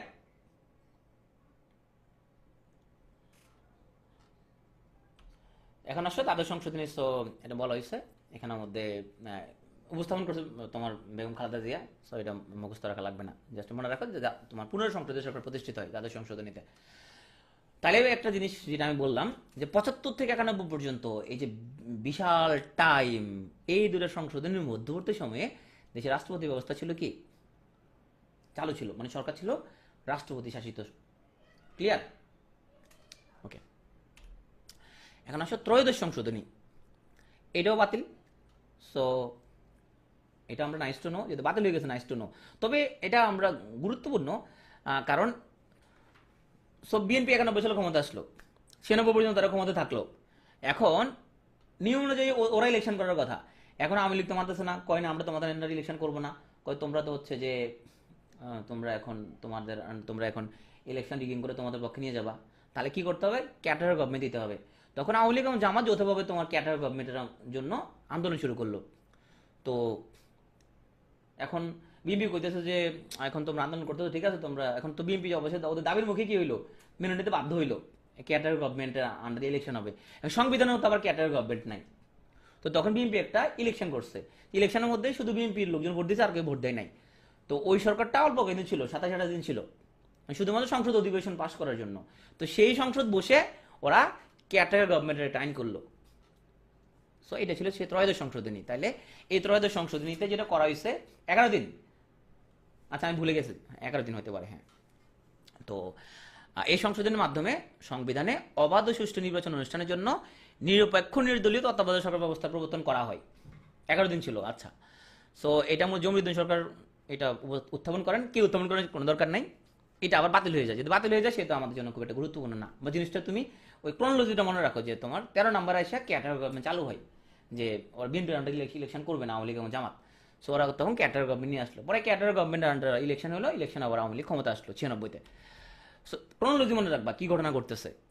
তাহলে দেখো একটা জিনিস, আমরা তাইলে 96 সালে তোমার যে ত্রয়োদশ সংশোধনীটা হইলো তোমার ষষ্ঠ সংসদে, তাহলে দেখো সপ্তম সংসদে কোনো আবার কি নাই, সংশোধনী নাই আবার। তাহলে আওয়ামী লীগের 96 থেকে 2001 টান পর্যন্ত আবার কোনো রকম সংশোধনী হয় নাই। এখন আসলে চতুর্দশ সংশোধনীতে আসো এখানের মধ্যে। তো এই সংশোধনীর মধ্যে এটা নাইস টু নো, এটা মূলত প্রধান বিচারপতিদের অবসর গ্রহণের বয়সীমা করা হয়েছে তোমার বাড়ানো হয়েছে, 67 বছর করা হয়েছে এখানের মধ্যে। এবং এখানের মধ্যে রাষ্ট্রপতি এবং প্রধানমন্ত্রীর কার্যালয়ে রাষ্ট্রপতি ও প্রধানমন্ত্রীর ছবি প্রদর্শন করতে হবে। এটা নাইস টু নো, এটা মনে রাখলে হবে এতটুকু, যে 67 বছর করা হয়েছে। সো মোটামুটি এতটুকুই। আসো এই পঞ্চদশ সংশোধনীতে চলে আসি আমরা, সেটা হলো 2011 সালে করা হয়েছে নবম সংসদে। এই সংশোধনীতে সবচেয়ে বেশি সংশোধন করা হয়েছে, প্রায় 55টার মতো সংশোধন করা হয়েছে। মানে আগের যত কিছু ছিল মোটামুটি অনেক কিছু এখানে চেঞ্জ করা হয়েছে। আমরা দেখি গুরুত্বপূর্ণ কি করা হয়েছে। সো এখানের মধ্যে ধর্মনিরপেক্ষতা ও ধর্মীয় স্বাধীনতা পুনর্বহাল করা হয়েছে। রাষ্ট্রীয় মূলনীতি হিসাবে জাতীয়তাবাদ, সমাজতন্ত্র, গণতন্ত্র এবং ধর্মনিরপেক্ষতার নীতি আবার সংযোজন করা হয়। এই সংশোধনের মাধ্যমে দেশের স্বাধীনতা যুদ্ধের নায়ক শেখ মুজিবুর রহমানকে জাতির জনক হিসেবে স্বীকৃতিও দেওয়া হয়। খুবই গুরুত্বপূর্ণ কিন্তু। তাইলে তোমাকে আজ করতে পারে যে জাতির জনক হিসেবে স্বীকৃতি বঙ্গবন্ধুকে কোন সংশোধনের মাধ্যমে দেওয়া হয়? পঞ্চদশ সংশোধনের মাধ্যমে দেওয়া হয়।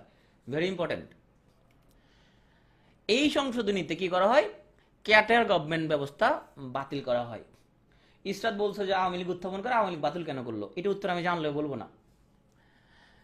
সো এখানে মহিলাদের আসন সংরক্ষণ বাড়ানো হয়েছে, খুব গুরুত্বপূর্ণ কিছু না এখানের মধ্যে। তারপরে এই অনুচ্ছেদের মধ্যে কিন্তু তোমার সংবিধান বহির্ভূত পন্থায় রাষ্ট্রীয় ক্ষমতা দখলের সকল পথ রুদ্ধ করা হয়। যে নিষাদ বলছিল যে ক্যাটার গভর্নমেন্ট 7 সালে ক্ষমতা আসে, 2 বছর কেন থাকছে? কারণ সংবিধানের মধ্যে কিছু ফাঁক ফোকর ছিল, সেখান দিয়ে ওরা ক্ষমতা রয়ে গেছে 2 বছর। এখন কেউ চাইলে পারবে না, এখন সংবিধানের মধ্যে কোনো প্রকার ফাঁক ফোকর নাই। তাহলে এই পঞ্চদশ সংশোধনীটা খুব গুরুত্বপূর্ণ। তাহলে এখানে কি কি অ্যাড করা হইলো আমরা দেখি। এখানের মধ্যে কেউ অবৈধ পন্থায় ক্ষমতা দখল করতে পারবে না। আর্মি চাইলে ক্ষমতা দখল করতে পারবে না, আমাদের সংবিধানে সে ওয়ে নাই। তারপরে পরিবেশ ও জীববৈচিত্র্য সংরক্ষণ এবং উন্নয়ন করার কথা এখানে অ্যাড করা হয়েছে। উপজাতি, ক্ষুদ্র জাতিসত্তা এবং নৃগোষ্ঠী সম্প্রদায় সংস্কৃতি সংরক্ষণের কথা এখানে অ্যাড করা হয়েছে। নতুন 3টা তফসিল এখানের মধ্যে অ্যাড করা হয়েছে, 5ম, 6ষ্ঠ এবং 7ম। বাদ দেওয়া হয়েছে কি? তত্ত্বাবধায়ক সরকার ব্যবস্থা বাতিল করা হয়েছে। আর গণভোট করে সংবিধান সংশোধন করার সিস্টেম বাদ দেওয়া হয়েছে। গণভোট করে মানে কি? ধরো দেশের মধ্যে একটা গণভোট আয়োজন করা হলো, ধরো তোমার 2/3 কিন্তু ধরো তোমার আসন নাই, ধরো একটা সরকার ক্ষমতা আসলো যাদের 2/3 আসন নাই, তার ওরা সিস্টেম করে কি করলো যে দেশ জুড়ে গণভোট করলো, হ্যাঁ এবং না ভোট। হ্যাঁ ভোট যুক্ত হইলে ওরা সংবিধান কিন্তু সংশোধন করতে পারবে। এই সিস্টেম বাদ রাখে না, এই সিস্টেম এখন আর করা যাবে না। জিনিসটা গল্পের মতো করে করে জিনিসটা মনে রাখো। হ্যাঁ, সো এখন আসো আমাদের আমাদের ওকে ষোড়শ সংশোধনে চলে আসি। তো ষোড়শ সংশোধনীতে এখানের মধ্যে এটা নিয়ে একটু বিস্তারিত আলাপ আলোচনার প্রয়োজন আছে এখানে। আচ্ছা, ধরো মাঝে মধ্যে আমরা দেখতে পাই যে বিচারপতিদের সাথে তোমার বিচারপতিরা মাঝে মধ্যে সংসদ নিয়ে বিভিন্ন কথাবার্তা বলে। আমাদের এর আগে যে প্রধান বিচারপতি ছিল তোমার সুরেন্দ্র কুমার সিনহা, উনি সংসদ নিয়ে বিভিন্ন কথাবার্তা বলছে, আমরা শুনছি, তাই না? যেটা দেশ জুড়ে আবার ভীষণ বিতর্কের জন্ম দিচ্ছে। আমাদের পলিটিশিয়ানরা খুব চেতে গেছে ওটা শুনে। উনি অনেকগুলো কথাবার্তা বলছে এখানের মধ্যে। তো বিচারপতিরা মাঝে মধ্যে সংসদ নিয়ে তোমার বিভিন্ন অবজারভেশন দেয়। এখন বিচারপতিদের অপসারণ যে ক্ষমতা, অপসারণ যে করা যাবে, এটা কোন সংশোধনীতে অ্যাড করেছিল বলতো? Supreme judicial council. Supreme judicial কাউন্সিলে কোন সংশোধনী একটু মনে করার চেষ্টা করো তো। ওই যে হ্যাঁ জিআর, যেটা 5 নাম্বার, যেটা 5 নাম্বার, হ্যাঁ জিআর যেটা করেছে জিআর আমলে। তো সুপ্রিম জুডিশিয়াল কাউন্সিলের মাধ্যমে কি করতে হবে? যদি কোনো বিচারপতিকে যদি অপসারণ করতে হয় তাহলে একটা সুপ্রিম জুডিশিয়াল কাউন্সিল ফর্ম করে করতে হবে। এখন এর মাধ্যমে তাহলে কি হলো? তাহলে সংসদ যদি চায় তাহলে কাউকে কিন্তু অপসারণ করতে পারবে না।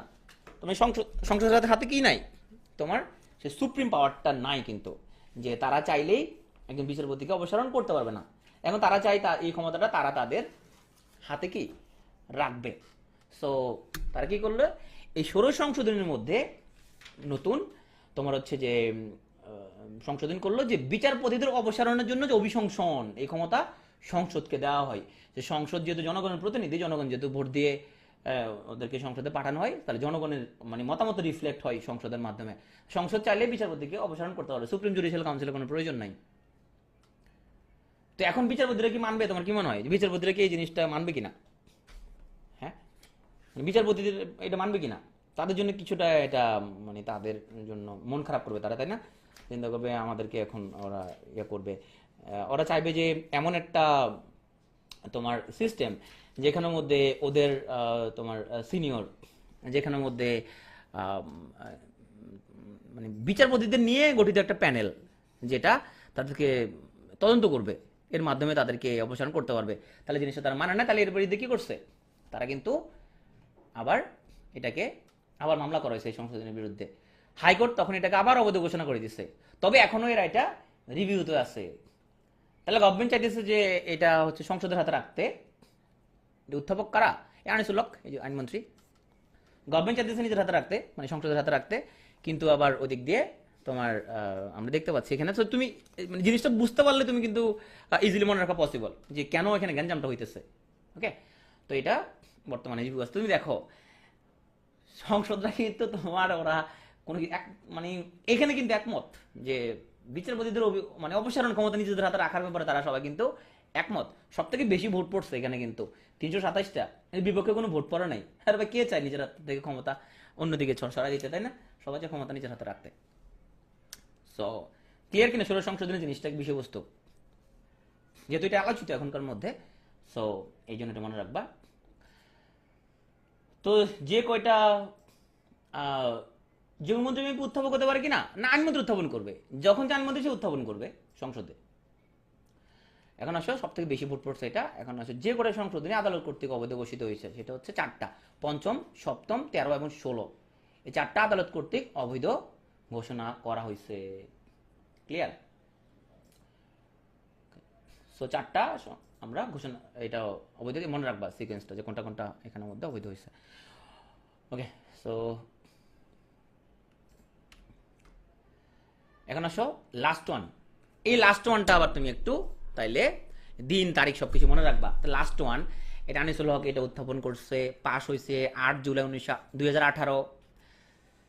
সপ্তদশ সংশোধনী যেটা লাস্ট সর্বশেষ, কাকে দেখা যাচ্ছে এখানের মধ্যে ছবিতে?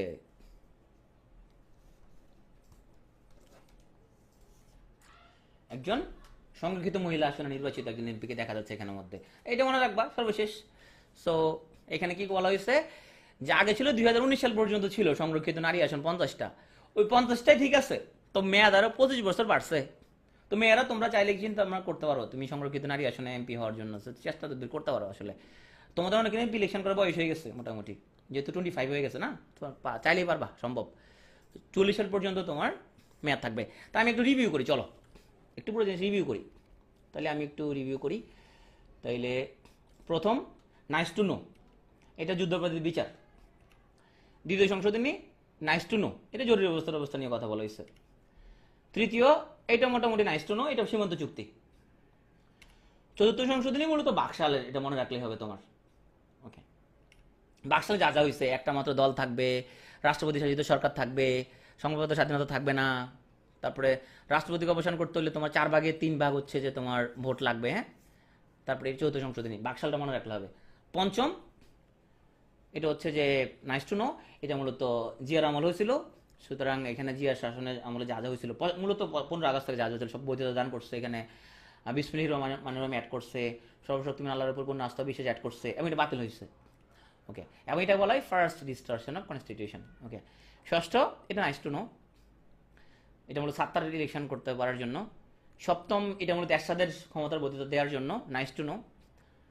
সো অষ্টম হচ্ছে ইসলাম ধর্ম রাষ্ট্রধর্ম, ডাক্কা থেকে ঢাকা, বাঙালি থেকে বাংলা, তারপরে কোনো নাগরিক বিদেশি রাষ্ট্র থেকে খেতাব গ্রহণ করতে পারবে না।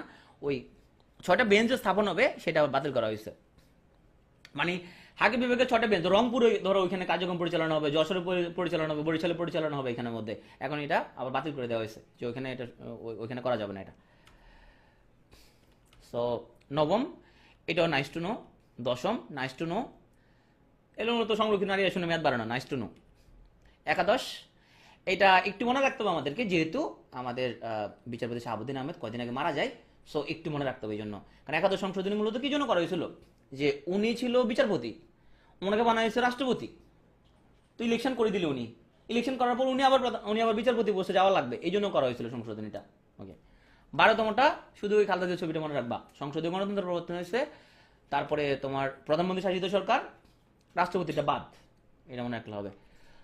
ত্রয়োদশ, এটা হচ্ছে তোমার ওই মনে রাখো তোমার 12 দশম সংশোধনী হইল বিএনপির আমলে, এরপর বিএনপি সরকার শেষ পর্যায়ে জামাত আর আওয়ামী লীগ মনে করতেছে বিএনপির আন্ডার ইলেকশন করবে না, তাকে অ্যাডার গভর্নমেন্ট লাগবে, সো নাইস টু নো, এবং এটা বাতিল হয়েছে। 14 সংশোধনী, এটাও মোটামুটি নাইস টু নো। পঞ্চদশ, খুব ইম্পর্টেন্ট, সবচেয়ে বেশি সংশোধন হয়েছিল। কি কি করা হয়েছে সব ইম্পর্টেন্ট এখানে। বঙ্গবন্ধুকে জাতির জনক স্বীকৃতি দেওয়া হয়েছে, ধর্মনিরপেক্ষতা অ্যাড করা হয়েছে, তারপরে মূলনীতি আবার স্থাপন করা হয়েছে, তারপরে ক্যাটার গভর্নমেন্ট বাদ দেওয়া হয়েছে, অবৈধভাবে ক্ষমতা দখল বাদ দেওয়া হয়েছে, জীব বৈচিত্র্য সংরক্ষণ অ্যাড করা হয়েছে, উপজাতি ক্ষুদ্র জাতির সাথে অ্যাড করা হয়েছে, নতুন 3টা তফসিল অ্যাড করা হয়েছে, খুবই ইম্পর্টেন্ট। ওকে, এগুলো বিলোপ করা হয়েছে। ষোড়শ, ওইটা মনে রাখবা, ষোড়শ নিয়ে কাদের মধ্যে মূলত জাতীয় সংসদ এবং তোমার বিচারপতিদের নিয়ে ক্ষমতা টানা পড়েন, আসলে আমরা যেটা বুঝতে পারতেছি আর কি। তো সব তো বেশি ভোট পড়ছে, গল্পটা মনে রাখবা, তাহলে মনে থাকবে। পঞ্চম, সপ্তম, 13 এগুলো বাদ। সো সপ্তদশ এইটা সর্বশেষ যেহেতু, তাহলে এটা কে উত্থাপনকারী, কখন পাস, সব মনে রাখতে হবে। ওকে, এবং এইটা সপ্তদশ সংশোধনী, এটা মনে রাখলেই হবে। কত বছরের জন্য? 25 বছরের জন্য বাড়ানো হয়েছে। আগে ছিল 2019 সাল পর্যন্ত ছিল নারী আসন 50টা হবে, এখন আরো 25 বছর বাড়লো। তাইলে পরে কত হইলো? 2040 পর্যন্ত। সো আশা করি আমাদের মধ্যে এখানে কেউ অনেকেই নারী আসনে তোমার এমপি হওয়ার জন্য চেষ্টা তদবির করতে পারবে। আসলে তোমাদের টাইম আছে কিন্তু, হ্যাঁ, 40 সাল পর্যন্ত থাকবে, টাইম আছে তোমাদের এখন অনেক, চেষ্টা করলেই হয়। হ্যাঁ, আমাদের বয়সীমা যেদিন থেকে দায়িত্ব গ্রহণ করলো সেখান থেকে 5 বছর পর্যন্ত থাকবে রাষ্ট্রপতি, প্রধানমন্ত্রী এবং সংসদ সদস্য। 67 বছর পর্যন্ত বয়স ক্ষমতা থাকবে প্রধান বিচারপতি এবং বাংলাদেশ ব্যাংকের গভর্নর। এরপরে 65 বছর বা কার্যভার গ্রহণ হতে 5 বছর, যেটি আগে ঘটবে। ভাই জিনিসটা একটু ব্যাখ্যা করেন তো। ধরো প্রধান নির্বাচন কমিশনার হওয়ার সময় একজন বয়স হলো 58 বছর। জিনিসটা খেয়াল করো, একজন প্রধান নির্বাচন কমিশনার হওয়ার সময় ওর বয়স হলো 58 বছর। তাহলে সে অবসর গ্রহণ করবে কখন? 65-তে নাকি 63-তে? বলো তো। এক্স্যাক্টলি 63-তে, কিন্তু এটা আগে ঘটবে। মানে তার দায়িত্ব গ্রহণের পরে 5 বছর হইলে তখন তার 63 বছর হয়, এটা আগে ঘটতেছে। 65 পর্যন্ত ওয়েট করা যাবে না। আচ্ছা, একজনের 63 বছর বয়সে প্রধান নির্বাচন কমিশনার হইল, তাহলে সে কখন অবসর নিবে? 65 বছর বয়সে নাকি 68 বছর বয়সে? এক্স্যাক্টলি 65 বছর বয়সে, যেটা আগে আসবে সেটা। এই জিনিসটা ক্লিয়ার কিনা? ওকে। আচ্ছা, তোমরা যদি বিসিএস সার্ভিসে জয়েন করতে চাচ্ছ, তোমরা কয় বছর চাকরি করতে পারবা? কয় বছর? কয় বছর করতে পারবা চাকরি? কত বছর বয়স পর্যন্ত? 60 নাকি 59? হ্যাঁ, 65 বছর বলে। 65 বছর দিবি একদম, 65, 59। ওকে। সো প্রধান নির্বাচন কমিশনার, মহাহিসাব নিরীক্ষক, পিএসসি চেয়ারম্যান, অন্যান্য সদস্য, এরা হচ্ছে তোমার 65 এবং যেটা 5 বছর, এটা আগে ঘটবে। এবার আসো শপথ গ্রহণ করি, চলো। সো তোমাদের অনেকেরই খুব ফেভারিট সিরিয়াল না শপথ, চলো আমরা শপথ গ্রহণ করি। এখন আসো কে কাকে শপথ পড়াবে। তাইলে 148 নম্বর অনুচ্ছেদ এবং 3য় তফসিল অনুযায়ী রাষ্ট্রপতি যাদেরকে শপথ পড়াবে, কাদেরকে দেখো? বড় বড় লোকদেরকে পড়াবে, প্রধানমন্ত্রী এবং অন্যান্য মন্ত্রী, প্রতিমন্ত্রী, উপমন্ত্রী, স্পিকার, তারপরে ডেপুটি স্পিকার এবং প্রধান বিচারপতি, ওনাদেরকে রাষ্ট্রপতি শপথ পড়াবে। ওকে, তারপর সব প্রধান বিচারপতি যাদেরকে শপথ পড়াবে তাদেরকে পিএসসি সদস্য এবং চেয়ারম্যান, সুপ্রিম কোর্টের বিচারকবৃন্দ, তো মহাহিসাব নিরীক্ষক ও নিয়ন্ত্রক, নির্বাচন কমিশনার এবং সুপ্রিম কোর্টের আন্ডারে অন্যান্য বিচারপতিকে। যে বিষয়টা খেয়াল করো, তাহলে রাষ্ট্রপতি দেখো মানে একদম টপ লেভেলের লোকজনকে, একদম, হ্যাঁ, মন্ত্রী, প্রতিমন্ত্রী, উপমন্ত্রী, প্রধানমন্ত্রী, স্পিকার, ডেপুটি স্পিকার এবং প্রধান বিচারপতি, একদম টপ লেভেলের লোকজনকে রাষ্ট্রপতি শপথ পড়ায়। ওকে, প্রধান বিচারপতি হইলো তাইলে ওই মন্ত্রী উপমন্ত্রী না, কিন্তু আমার টপ লেভেলে আছে, কিন্তু মন্ত্রী মন্ত্রী না আর কি ওরা। তাহলে পিএসসি চেয়ারম্যান, উনি তো নিশ্চয় টপ লেভেলে আছে। সুপ্রিম কোর্টের অন্যান্য বিচারকবৃন্দ যারা আছে, মহাহিসাব নিরীক্ষক এবং নিয়ন্ত্রক, ওনাদেরকে প্রধান বিচারপতি পড়ায়। আচ্ছা, তো আচ্ছা, রাষ্ট্রপতিকে শপথ পড়াবে, তাইলে রাষ্ট্রপতির শপথ পড়াবে কে? Speaker, right. আর আচ্ছা, এমপিদের শপথ কি রাষ্ট্রপতি পড়াবে? এমপিদের শপথ কে পড়াবে? রাষ্ট্রপতি না, এমপিদের শপথ কে পড়াবে? স্পিকার পড়াবে। এমপিদের শপথটাও স্পিকার পড়াবে, রাষ্ট্রপতিকে শপথ স্পিকার পড়াবে। জিনিসটা মনে রাখতে হবে। ওকে, সো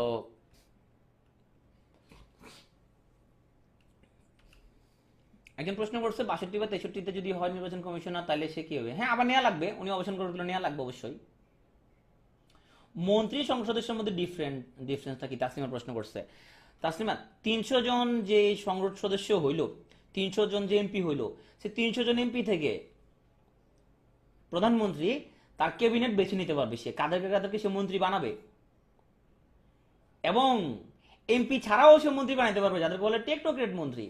তার মানে টেকনোক্রেট মন্ত্রী হচ্ছে এমন একজন যে কিন্তু এমপি না, কিন্তু প্রধানমন্ত্রী তাকে চুজ করে নিছে। টোটাল মন্ত্রী পরিষদের 10% মতো থাকতে পারবে টেকনোক্রেট। যেমন তোমরা একজনকে চিনো মোস্তফা জব্বার, সো উনি কিন্তু টেকনোক্রেট মন্ত্রী, তাই না? উনি কিন্তু এমপি না, টেকনোক্রেট মন্ত্রী। তো আমরা বলতে পারি যে মন্ত্রী হওয়ার জন্য অবশ্যই তোমার সংসদ সদস্য হওয়া তোমার অপরিহার্য না। টেকনোক্রেট কেন নেওয়া হয়? টেকনোক্রেট ধরো ওই পোস্টে তোমার রাজনৈতিক নেতৃবৃন্দ থেকে বা সংসদ সদস্যের মধ্যে থেকে প্রধানমন্ত্রী মনে করতে সে যোগ্য কাউকে পাচ্ছে না, তাহলে ওনার পছন্দ হলে উনি টেকনোক্রেট একজনকে নিল, উনি নিতে পারে। মনে হচ্ছে উনি এখানে যোগ্য কাউকে পাচ্ছে না, তাহলে উনি ওনার ইচ্ছা মতো একজনকে নিল, ওনার ইচ্ছা, এটা ওনার ইচ্ছা, উনি যেভাবে চাই সেভাবে হবে। বুঝতে পারছো তাসলিমা? তো রাষ্ট্রপতি তোমার নিয়োগ দেয় কাদের? সবাই বড় বড় লোকজন সবাই কিন্তু রাষ্ট্রপতি তো নিয়োগ দিবে। প্রধানমন্ত্রী, মন্ত্রী, প্রতিমন্ত্রী, উপমন্ত্রী, প্রধান বিচারপতি, সুপ্রিম কোর্টের বিচারপতি, তারপরে তোমার প্রধান নির্বাচন কমিশনার, তারপরে কমিশনারগণ, সবাইকে কে নিয়োগ দেয়? রাষ্ট্রপতি নিয়োগ দেয়। তারপরে তোমার এখন শেষ হয় না কিন্তু, মানে যত বড় বড় লোকজন আছে দেখো, একদম তোমাদের বিশ্ববিদ্যালয়ের ভাইস চ্যান্সেলর, তারপর অ্যাটর্নি জেনারেল, রেড ক্রিসেন্ট সোসাইটির চেয়ারম্যান, হ্যাঁ, তারপরে সেনা বিমান নৌবাহিনীর প্রধান, প্রধান তথ্য কমিশনার, কমিশনারগণ, মানবাধিকার কমিশনের চেয়ারম্যান সদস্যগণ, তারপর জুডিশিয়াল সার্ভিস কমিশনের চেয়ারম্যান, আইন কমিশনের চেয়ারম্যান, হ্যাঁ, বড় বড় লোক সবকিছু কে নিয়োগ দিতেছে? রাষ্ট্রপতি নিয়োগ দিতেছে। কিন্তু এটা আলাদা করে মুখস্থ করার আসলে কিছু নাই, হ্যাঁ, একদম মোটামুটি টপ লেভেলের পোস্ট যা যা আছে তুমি মোটামুটি একদম তোমার টিএম করে ফেলতে হবে। সো এমনি বুঝতে পারবে, এটা আলাদা করে মুখস্থ করা লাগবে না। এখন সাংবিধানিক পদ জিনিসটা কি? সো যেসব পদ সংবিধানে বর্ণিত বিধান মোতাবেক সৃষ্টি হয় এবং পদ নির্বাচিত ব্যক্তি শপথ গ্রহণের মাধ্যমে পদটা লাভ করে, সে পদটাকে বলা হয় সাংবিধানিক পদ। তাহলে কি করা লাগবে? শপথ গ্রহণ করা লাগবে। আর সংবিধানে বর্ণিত বিধান মোতাবেক সৃষ্টি হবে যদি সাংবিধানিক পদ। তাহলে কি কি সাংবিধানিক পদ আছে আমাদের? তৃতীয় তফসিল অনুযায়ী সাংবিধানিক পদ 9টা আছে। সো কি কি আছে? রাষ্ট্রপতি, প্রধানমন্ত্রী এবং মন্ত্রিপরিষদ সদস্যগণ, স্পিকার, ডেপুটি স্পিকার, সংসদ সদস্য, প্রধান বিচারপতি এবং অন্যান্য বিচারপতি। তারপর প্রধান নির্বাচন কমিশনার, অন্যান্য কমিশনারগণ, মহাহিসাব নিরীক্ষক ও নিয়ন্ত্রক এবং সরকারি কর্ম কমিশনের সদস্যবৃন্দ। আমি আবার রিপিট করে দেখো সাংবিধানিক পদ কোনগুলো। ওই আমি তখন যাদেরকে শপথের কথা বলছিলাম, হ্যাঁ, ওই শপথ গ্রহণ যারা করছিল তারা সবাই এখানে আসছে, দেখছো? ওই যে শপথ কে কাকে শপথ করায় সেখানের মধ্যে আসছিল ওনারা সবাই, তাই না? এনারা সবাই সেখানে আসছিল, ওনারা সবাই কিন্তু এই শপথের মধ্যে ওনারা সবাই চলে আসছিল, তারা ওনারা সবাই সাংবিধানিক পদ, ওনারা সবাই শপথ গ্রহণ করে। ক্লিয়ার? ওকে, এবার আসো সংবিধিবদ্ধকে। আচ্ছা, আমি ন্যায়পালের কথা কি কোনো বলছি শপথ গ্রহণের মধ্যে? ন্যায়পাল শপথ গ্রহণ করতে হবে, আমি কোথাও বলছি এ ধরনের কথাবার্তা? বলছি কিনা বলো? বলি নাই। আচ্ছা, অ্যাটর্নি জেনারেলের কথা কি বলছি যে সে শপথ গ্রহণ করতে হবে? এই যদি কোনো কথা কোথাও আসছে? আসে নাই। তাহলে অ্যাটর্নি জেনারেল ন্যায়পাল ওনাদের কথা সংবিধানে আছে, কিন্তু তারা শপথ গ্রহণ করা লাগবে না। এগুলো বলা হয় সংবিধিবদ্ধ পদ। কারা আছে? তাইলে অ্যাটর্নি জেনারেল এবং ন্যায়পাল। তাহলে সংবিধিবদ্ধ পদ। আর হ্যাঁ, আমাদের দেশে নিয়োগ হয় না, রাইট, আমাদের দেশে নিয়োগ হয় না, কিন্তু পোস্টও আছে। তাহলে সংবিধিবদ্ধ পদ আর সাংবিধানিক পদ পার্থক্য হচ্ছে শপথ নেয় আর শপথ নেয় না। সংবিধিবদ্ধ পদ শপথ নেয় না, আর সাংবিধানিক পদ শপথ নেয়। সো ক্লিয়ার হয়েছে? ওকে, এখন আসো সাংবিধানিক সংস্থা বা প্রতিষ্ঠান কি। তো সংবিধানে যে যে প্রতিষ্ঠানের কথা বলা হয়েছে বিধি মোতাবেক যেগুলো হবে সেগুলোই সাংবিধানিক সংস্থা বা প্রতিষ্ঠান। সহজ হিসাব। তোমার স্পেস বাউন্ড বলছে ন্যায়পাল সার্কুলার কখন দেবে? হ্যাঁ, তুমি প্রস্তুতি নিতে পারো আস্তে আস্তে। তো তুমি যখন বুড়ো হয়ে যাবে ততদিনে ন্যায়পাল চালু হতে পারে, তুমি অ্যাপ্লাই করতে পারবা। তো সাংবিধানিক প্রতিষ্ঠান বা সংস্থা 7টা আছে। যেমন নাম্বার 1 নির্বাহী বিভাগ বা শাসন বিভাগ। মানে কি? এখানে কারা কারা আছে? নির্বাহী বিভাগ কি কি আছে? তোমার প্রধানমন্ত্রী কার্যালয়, রাষ্ট্রপতির কার্যালয় এবং প্রশাসনিক সব মন্ত্রণালয়, এগুলো সাংবিধানিক সংস্থা প্রতিষ্ঠান। আইন বিভাগ মানে কি বলতো? আইন প্রণয়ন কারা করে? আইন প্রণয়ন কারা করে? সো আইন বিভাগ মানে কি? জাতীয় সংসদ। ওকে, বিচার বিভাগ বুঝতেছো, আমাদের এখানে আমাদের সুপ্রিম কোর্ট এবং অধীনস্থ যত আদালত আছে সবগুলাই। তার নির্বাচন কমিশন, তারা হচ্ছে ইলেকশন করে। সরকার কোনো কমিশন চাকরিজীবী নিয়োগ দেয়। অ্যাকাউন্টেন্ট জেনারেল হিসেব নিকাশ করে। অ্যাটর্নি জেনারেল রাষ্ট্রের, অ্যাটর্নি জেনারেলের কার্যালয় হবে, এটা অ্যাটর্নি জেনারেলের কার্যালয়। এটা হচ্ছে সাংবিধানিক সংস্থা বা প্রতিষ্ঠান। ক্লিয়ার? ওকে, এখন আসো আমরা কয়েকটা টিকা পড়ে আমরা ক্লাসের শেষ দিকে চলে আসছি। তো আমাদের তোমরা অনেকেই মনে করো যে পড়াশোনায় ভালো না, আমি তো কিছু হইতে পারবো না। তাহলে দেখো আমাদের রাষ্ট্রপতি কি বলতেছে, আমাদের বলতেছে যে উনি রাম ছাত্র ছিল, কিন্তু এরপরে কি হয়েছে, উনি রাষ্ট্রপতি হয়ে গেছে। কিন্তু তাহলে দেখছো, তাহলে তুমি হতাশ হওয়া যাবে না কোনোভাবেই। হ্যাঁ, একটু মোটিভেশনাল কথাবার্তা বললাম আর কি। তো এখন উনি কততম রাষ্ট্রপতি? উনি হচ্ছে 21তম রাষ্ট্রপতি। তো ইউজুয়ালি তোমার পরপর একাধিকবার যদি নির্বাচিত হয় তম পরিবর্তন হয় না, কিন্তু এরপরও আমাদের গ্যাজেটের মধ্যে যেহেতু 21তম দেয়া আছে, তো ওনাকে আমরা 21তম উত্তর করতে হবে, 21তম রাষ্ট্রপতি। সাজাদ বলছে অ্যাটর্নি জেনারেলের কাজ কি? সাজাদ তুমি গতকালকে ক্লাসে তাহলে দেখবা অ্যাটর্নি জেনারেলের কাজ কি, গতকালকে ব্যাখ্যা করছি। রাষ্ট্রপ্রধান উনি হচ্ছে যে আইনজীবী। ট্রাইব্যুনাল কি করে? আন্তর্জাতিক যুদ্ধাপরাধী ট্রাইব্যুনাল কি করছিল বলো তো? বিচার আচার করছিল। এটা স্পেশাল একটা তোমার এখানের মধ্যে এটা বেঞ্চ, যেখানের মধ্যে বিশেষ বিশেষ তোমার অপরাধের তোমার বিচার করার জন্য ট্রাইব্যুনাল গঠন করা হয়। যেমন দ্রুত বিচার ট্রাইব্যুনাল আমরা নাম শুনেছি, তাই না? কি হয়, কয়েকজন এখানে বিচারক নিয়ে বিশেষ কিছু তোমার অপরাধের জন্য এখানে বিচার করার জন্য ট্রাইব্যুনাল ফরমেশন করা হয়। শেখ হাসিনা উনি হচ্ছে যে 11তম সংসদ নেতা। তো এখন যদি প্রশ্ন হয় উনি কততম প্রধানমন্ত্রী? আচ্ছা দেখো, তাজউদ্দিন আহমেদ উনি তো প্রধানমন্ত্রী, কিন্তু ওনার আমলে কি সংসদ ছিল? মানে 71 সালে আর কি মুজিবনগর সরকারের সংসদ ছিল, ছিল কি না? সংসদ ছিল না, কিন্তু উনি প্রধানমন্ত্রী। তাহলে তাজউদ্দিন হচ্ছে প্রথম প্রধানমন্ত্রী। তাজউদ্দিন যদি হয় প্রথম প্রধানমন্ত্রী, তাইলে বর্তমান প্রধানমন্ত্রী মাননীয় প্রধানমন্ত্রী শেখ হাসিনা উনি কি হবে? তাইলে 12তম প্রধানমন্ত্রী হবে। কিন্তু যদি বলে সংসদ নেতা কত, ঠিক 11তম। কেন 11তম? কারণ তাজউদ্দিন কিন্তু সংসদ নেতা ছিল না। কেন? ওনার আমলে সংসদ ছিল না। বিষয়টা ক্লিয়ার কিনা? তো সংসদ নেতা বলে 11তম কেন? কারণ এখানে একজন কম আছে। কেন কম আছে? কারণ তোমার তাজউদ্দিন আহমেদের আমলে কি ছিল না? সংসদ ছিল না। হ্যাঁ, কিন্তু প্রধানমন্ত্রী বললে যেহেতু তাজউদ্দিন আহমেদ প্রথমে থাকবে, সেই জন্য 12তম প্রধানমন্ত্রী। শিরিন শারমিন উনি হচ্ছে জাতীয় সংসদের স্পিকার হিসেবে মোট 3বার নির্বাচিত হয়েছে, কিন্তু তম কিন্তু 11তমই আছে। হ্যাঁ, এখন আসো গণপরিষদের যে স্পিকার ছিল শাহ আব্দুল হামিদ, উনি স্পিকারে ছিল কিন্তু উনি। তো ওটার নাম কি ছিল? জাতীয় সংসদ নাকি এটার নাম গণপরিষদ? ওটার নাম ছিল গণপরিষদ, তাই না? তার মানে স্পিকার বললে উনি 12তম। কেন? কারণ শাহ আব্দুল হামিদ হলো প্রথম স্পিকার হয়ে যাবে সেক্ষেত্রে। শাহ আব্দুল হামিদ স্পিকার তো ছিল গণপরিষদের আর কি, জাতীয় সংসদের না। কিন্তু যদি বলে জাতীয় সংসদের কততম তোমার তোমার তাহলে কি হবে? তখন 11তম হয়ে যাবে। বিষয়টা ক্লিয়ার কিনা বলো? তাহলে দেখো, প্রধানমন্ত্রী যদি বলা হয় কততম প্রধানমন্ত্রী? 12তম। সংসদ নেতা হলে 11তম, কারণ তখন প্রথম মুজিবনগর সরকার সংসদ ছিল না। তাহলে যদি বলে জাতীয় সংসদের স্পিকার তাহলে 11তম, কিন্তু যদি বলে শুধু স্পিকার তাহলে 12তম, কারণ ওই শাহ আব্দুল হামিদ গণপরিষদের স্পিকার ছিল। ক্লিয়ার?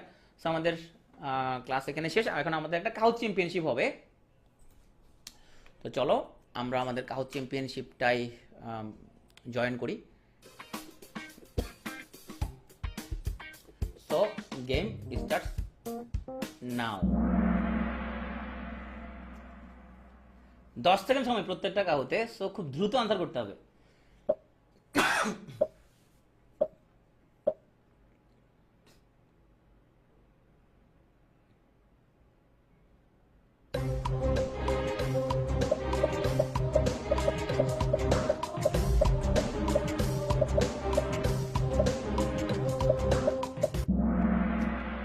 Correct answer. সো দেখতে পাচ্ছি তৌফিক সবার উপরে। তৌফিক, তানজিরা জাহান। দেখা যাক কি হয়। শম্পা আছে টপ 5-এ।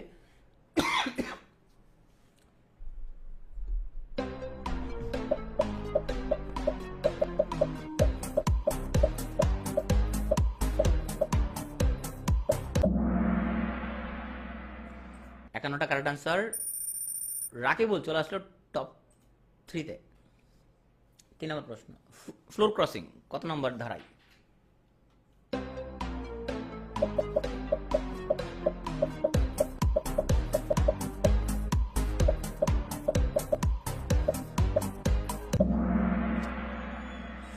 নাম্বার। সো আসাদ চলে আসলো টপ 3-তে। প্রধানমন্ত্রী হওয়ার জন্য তোমার নিম্নতম বয়স কত হইতে হবে?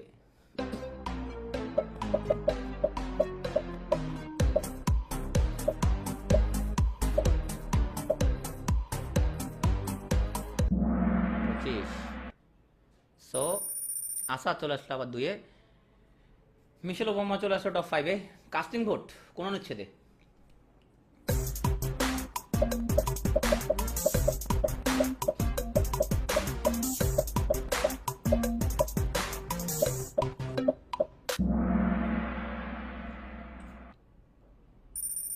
রাকিবুল চলে গেল টপে, জোবাইদা 3-তে চলে আসলো।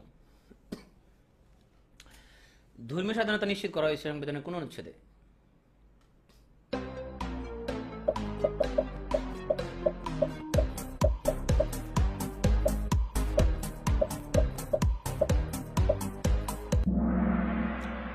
চল্লিশ। সো আসাদ চলে আসলো টপে, দীপা সেকেন্ড, জোবাইদা থার্ড, নসীন শম্পা। বাহ, জমে উঠেছে খেলা।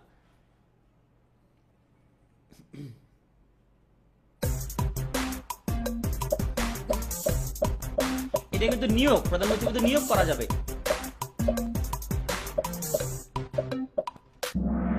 26 জন কার্ড দিয়েছে। সো জোবাইদা টপে চলে আসলো।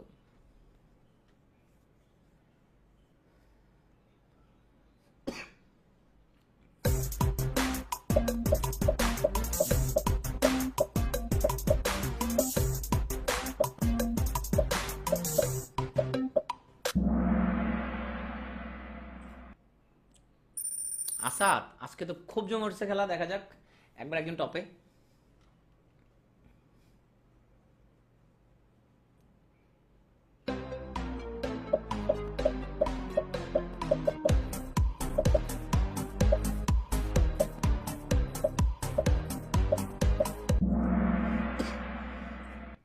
Thirty six correct answer. Rakibul top 2-তে চলে আসলো।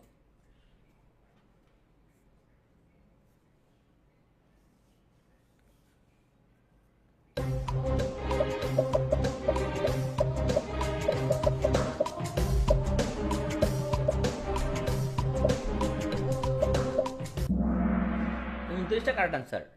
সো রাকিবুল আবার টপে। রাকিবুল, মি, জোবাইদা, জাহান মিম আগে সবাই ছিটকে গেছে। দেখা যাক আর ওরা আসতে পারে কিনা। সংবিধানে কোন অনুচ্ছেদ বলে রাষ্ট্রপতি মন্ত্রী প্রতিমন্ত্রীকে নিয়োগ দেন?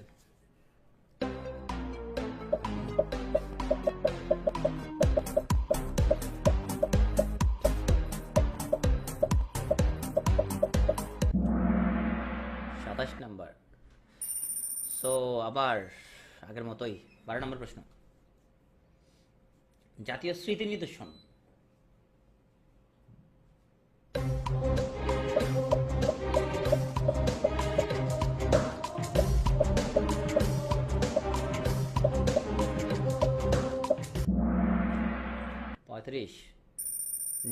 আবার চলে আসলো টপে।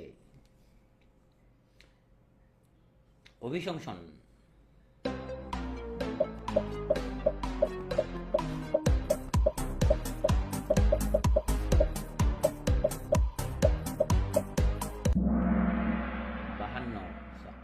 Correct answer. টপে রাকিবুল, টপে আবার। দেখা যাক কি হয় শেষ পর্যন্ত। কোন কারণে সংসদ ভেঙে গেলে পরবর্তী কয়েকদিনের মধ্যে বাংলাদেশের সংসদ নির্বাচন অনুষ্ঠিত হবে?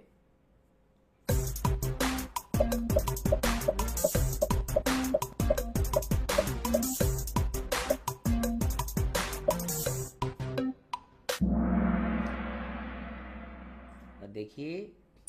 তো নিয়ে আবার চলে আসলো টপে। যারা ফেসবুকে জয়েন করেছো তোমরা উপরে লিঙ্কে ক্লিক করে তুমি সরাসরি খেলা জয়েন করতে পারো আমাদের সাথে।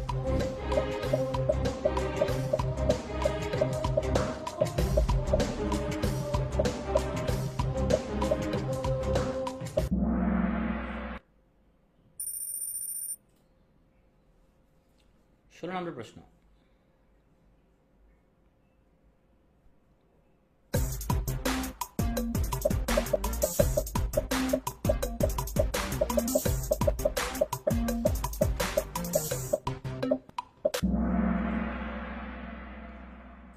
দেখা যাক টপ। রাকিবুল আবার চলে আসছে 2-এ। বাহ, দুর্দান্ত। আজকে কিন্তু অসাধারণ হচ্ছে, তীব্র প্রতিদ্বন্দ্বিতা হচ্ছে।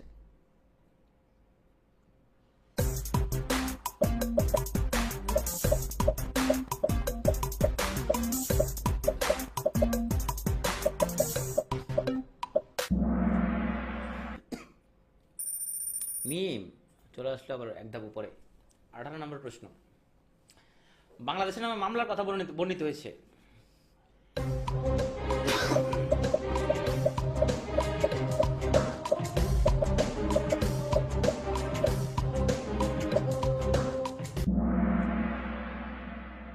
পঁয়ত্রিশটা current answer.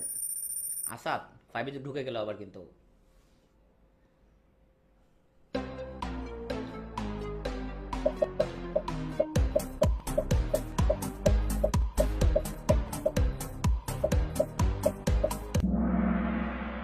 একচল্লিশটা correct answer. Asad top 4-এ চলে আসলো। আখি ঢুকে গেল টপ 5-এ। মহা হিসাব নিরীক্ষককে শপথ পাঠ করান কে? নিরীক্ষক বানানো খুবই সহজ আমার এখানে।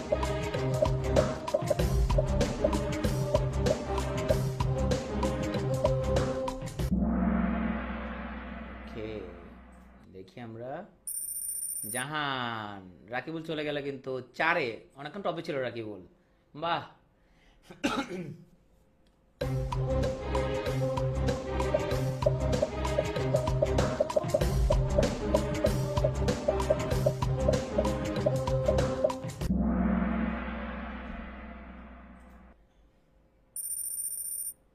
লিডার বোর্ড আগের মতোই, মাত্র 9টা কোশ্চেন কিন্তু। আর দেখা যাক কি হয়।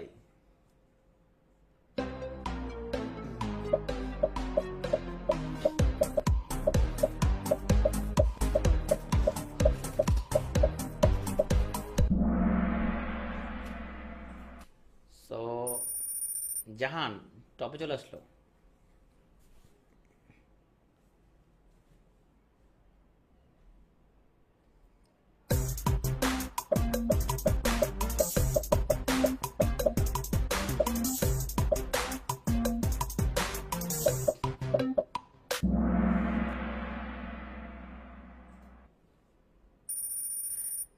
তানজিরা টপ 5-এ ঢুকে গেল।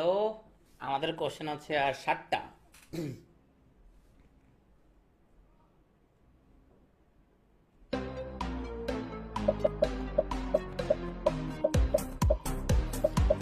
একটা ভুল আছে অবশ্যই আমাদের এখানে।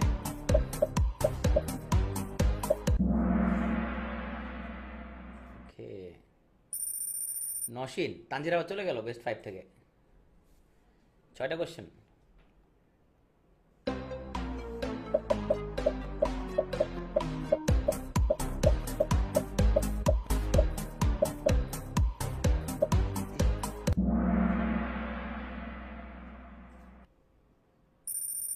আগের মতোই।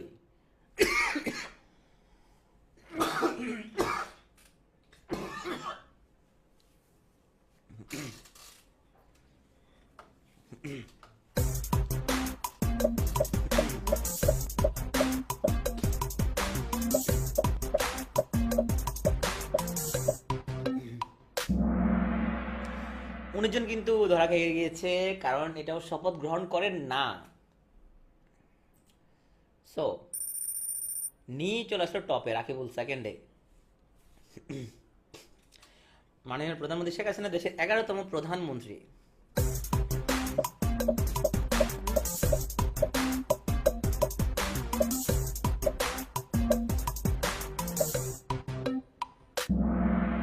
দর্জন ধরা খেয়ে গেল।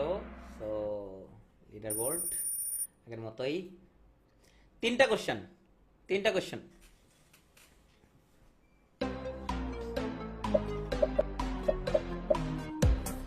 জাতীয় সংসদের কততম স্পিকার?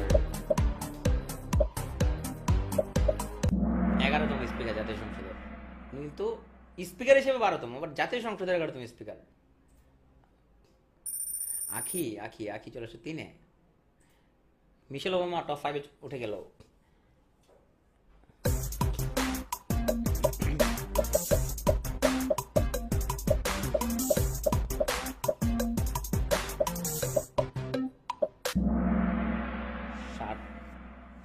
So 31 correct answer. আমরা দেখি। নি স্কোর 22,572, রাকিবুল স্কোর 22,514, আখি 21,890, নসীন খুব ক্লোজ, মিশেল ওবামা খুব ক্লোজ। সো মূলত এখন কম্পিটিশনটা হবে আমরা বুঝতে পারতেছি নি এবং রাকিবুলের মধ্যে, যেহেতু খুবই অল্প পয়েন্টে কে হবে চ্যাম্পিয়ন। সো দেখা যাচ্ছে গতকালকের মতো আজকেও পুরো লিডার বোর্ডের মধ্যে একটা মাত্র ছেলে আছে, সে রাকিবুল, আর কোনো ছেলেকে দেখা যাচ্ছে না। নিয়ে অবশ্য আমি জানি না সে ছেলে নাকি মেয়ে। মিশেল ওবামা মেয়ে হওয়ার সম্ভাবনা বেশি। শেষ পর্যন্ত কি রাকিবুল চ্যাম্পিয়ন হতে পারবে, দেখা যাক।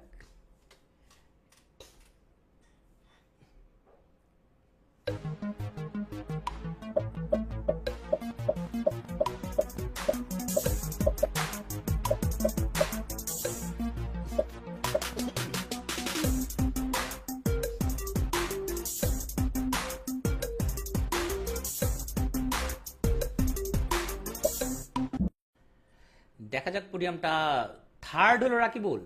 আমি ভেবেছিলাম প্রথম বা সেকেন্ড হবে। নি নি হয়ে গেল সেকেন্ড, প্রথম হলো আখি। Wow, fantastic. আমরা কিন্তু ভেবেছিলাম নি এবং রাকিবুলের দুজনের একজন হবে চ্যাম্পিয়ন, কিন্তু না, আখি হয়ে গেল চ্যাম্পিয়ন। সো ওদের সবাইকে অসংখ্য ধন্যবাদ এবং অভিনন্দন। তোমরা সবাই পাচ্ছ পিটার সুজন আকর্ষণীয় পুরস্কার।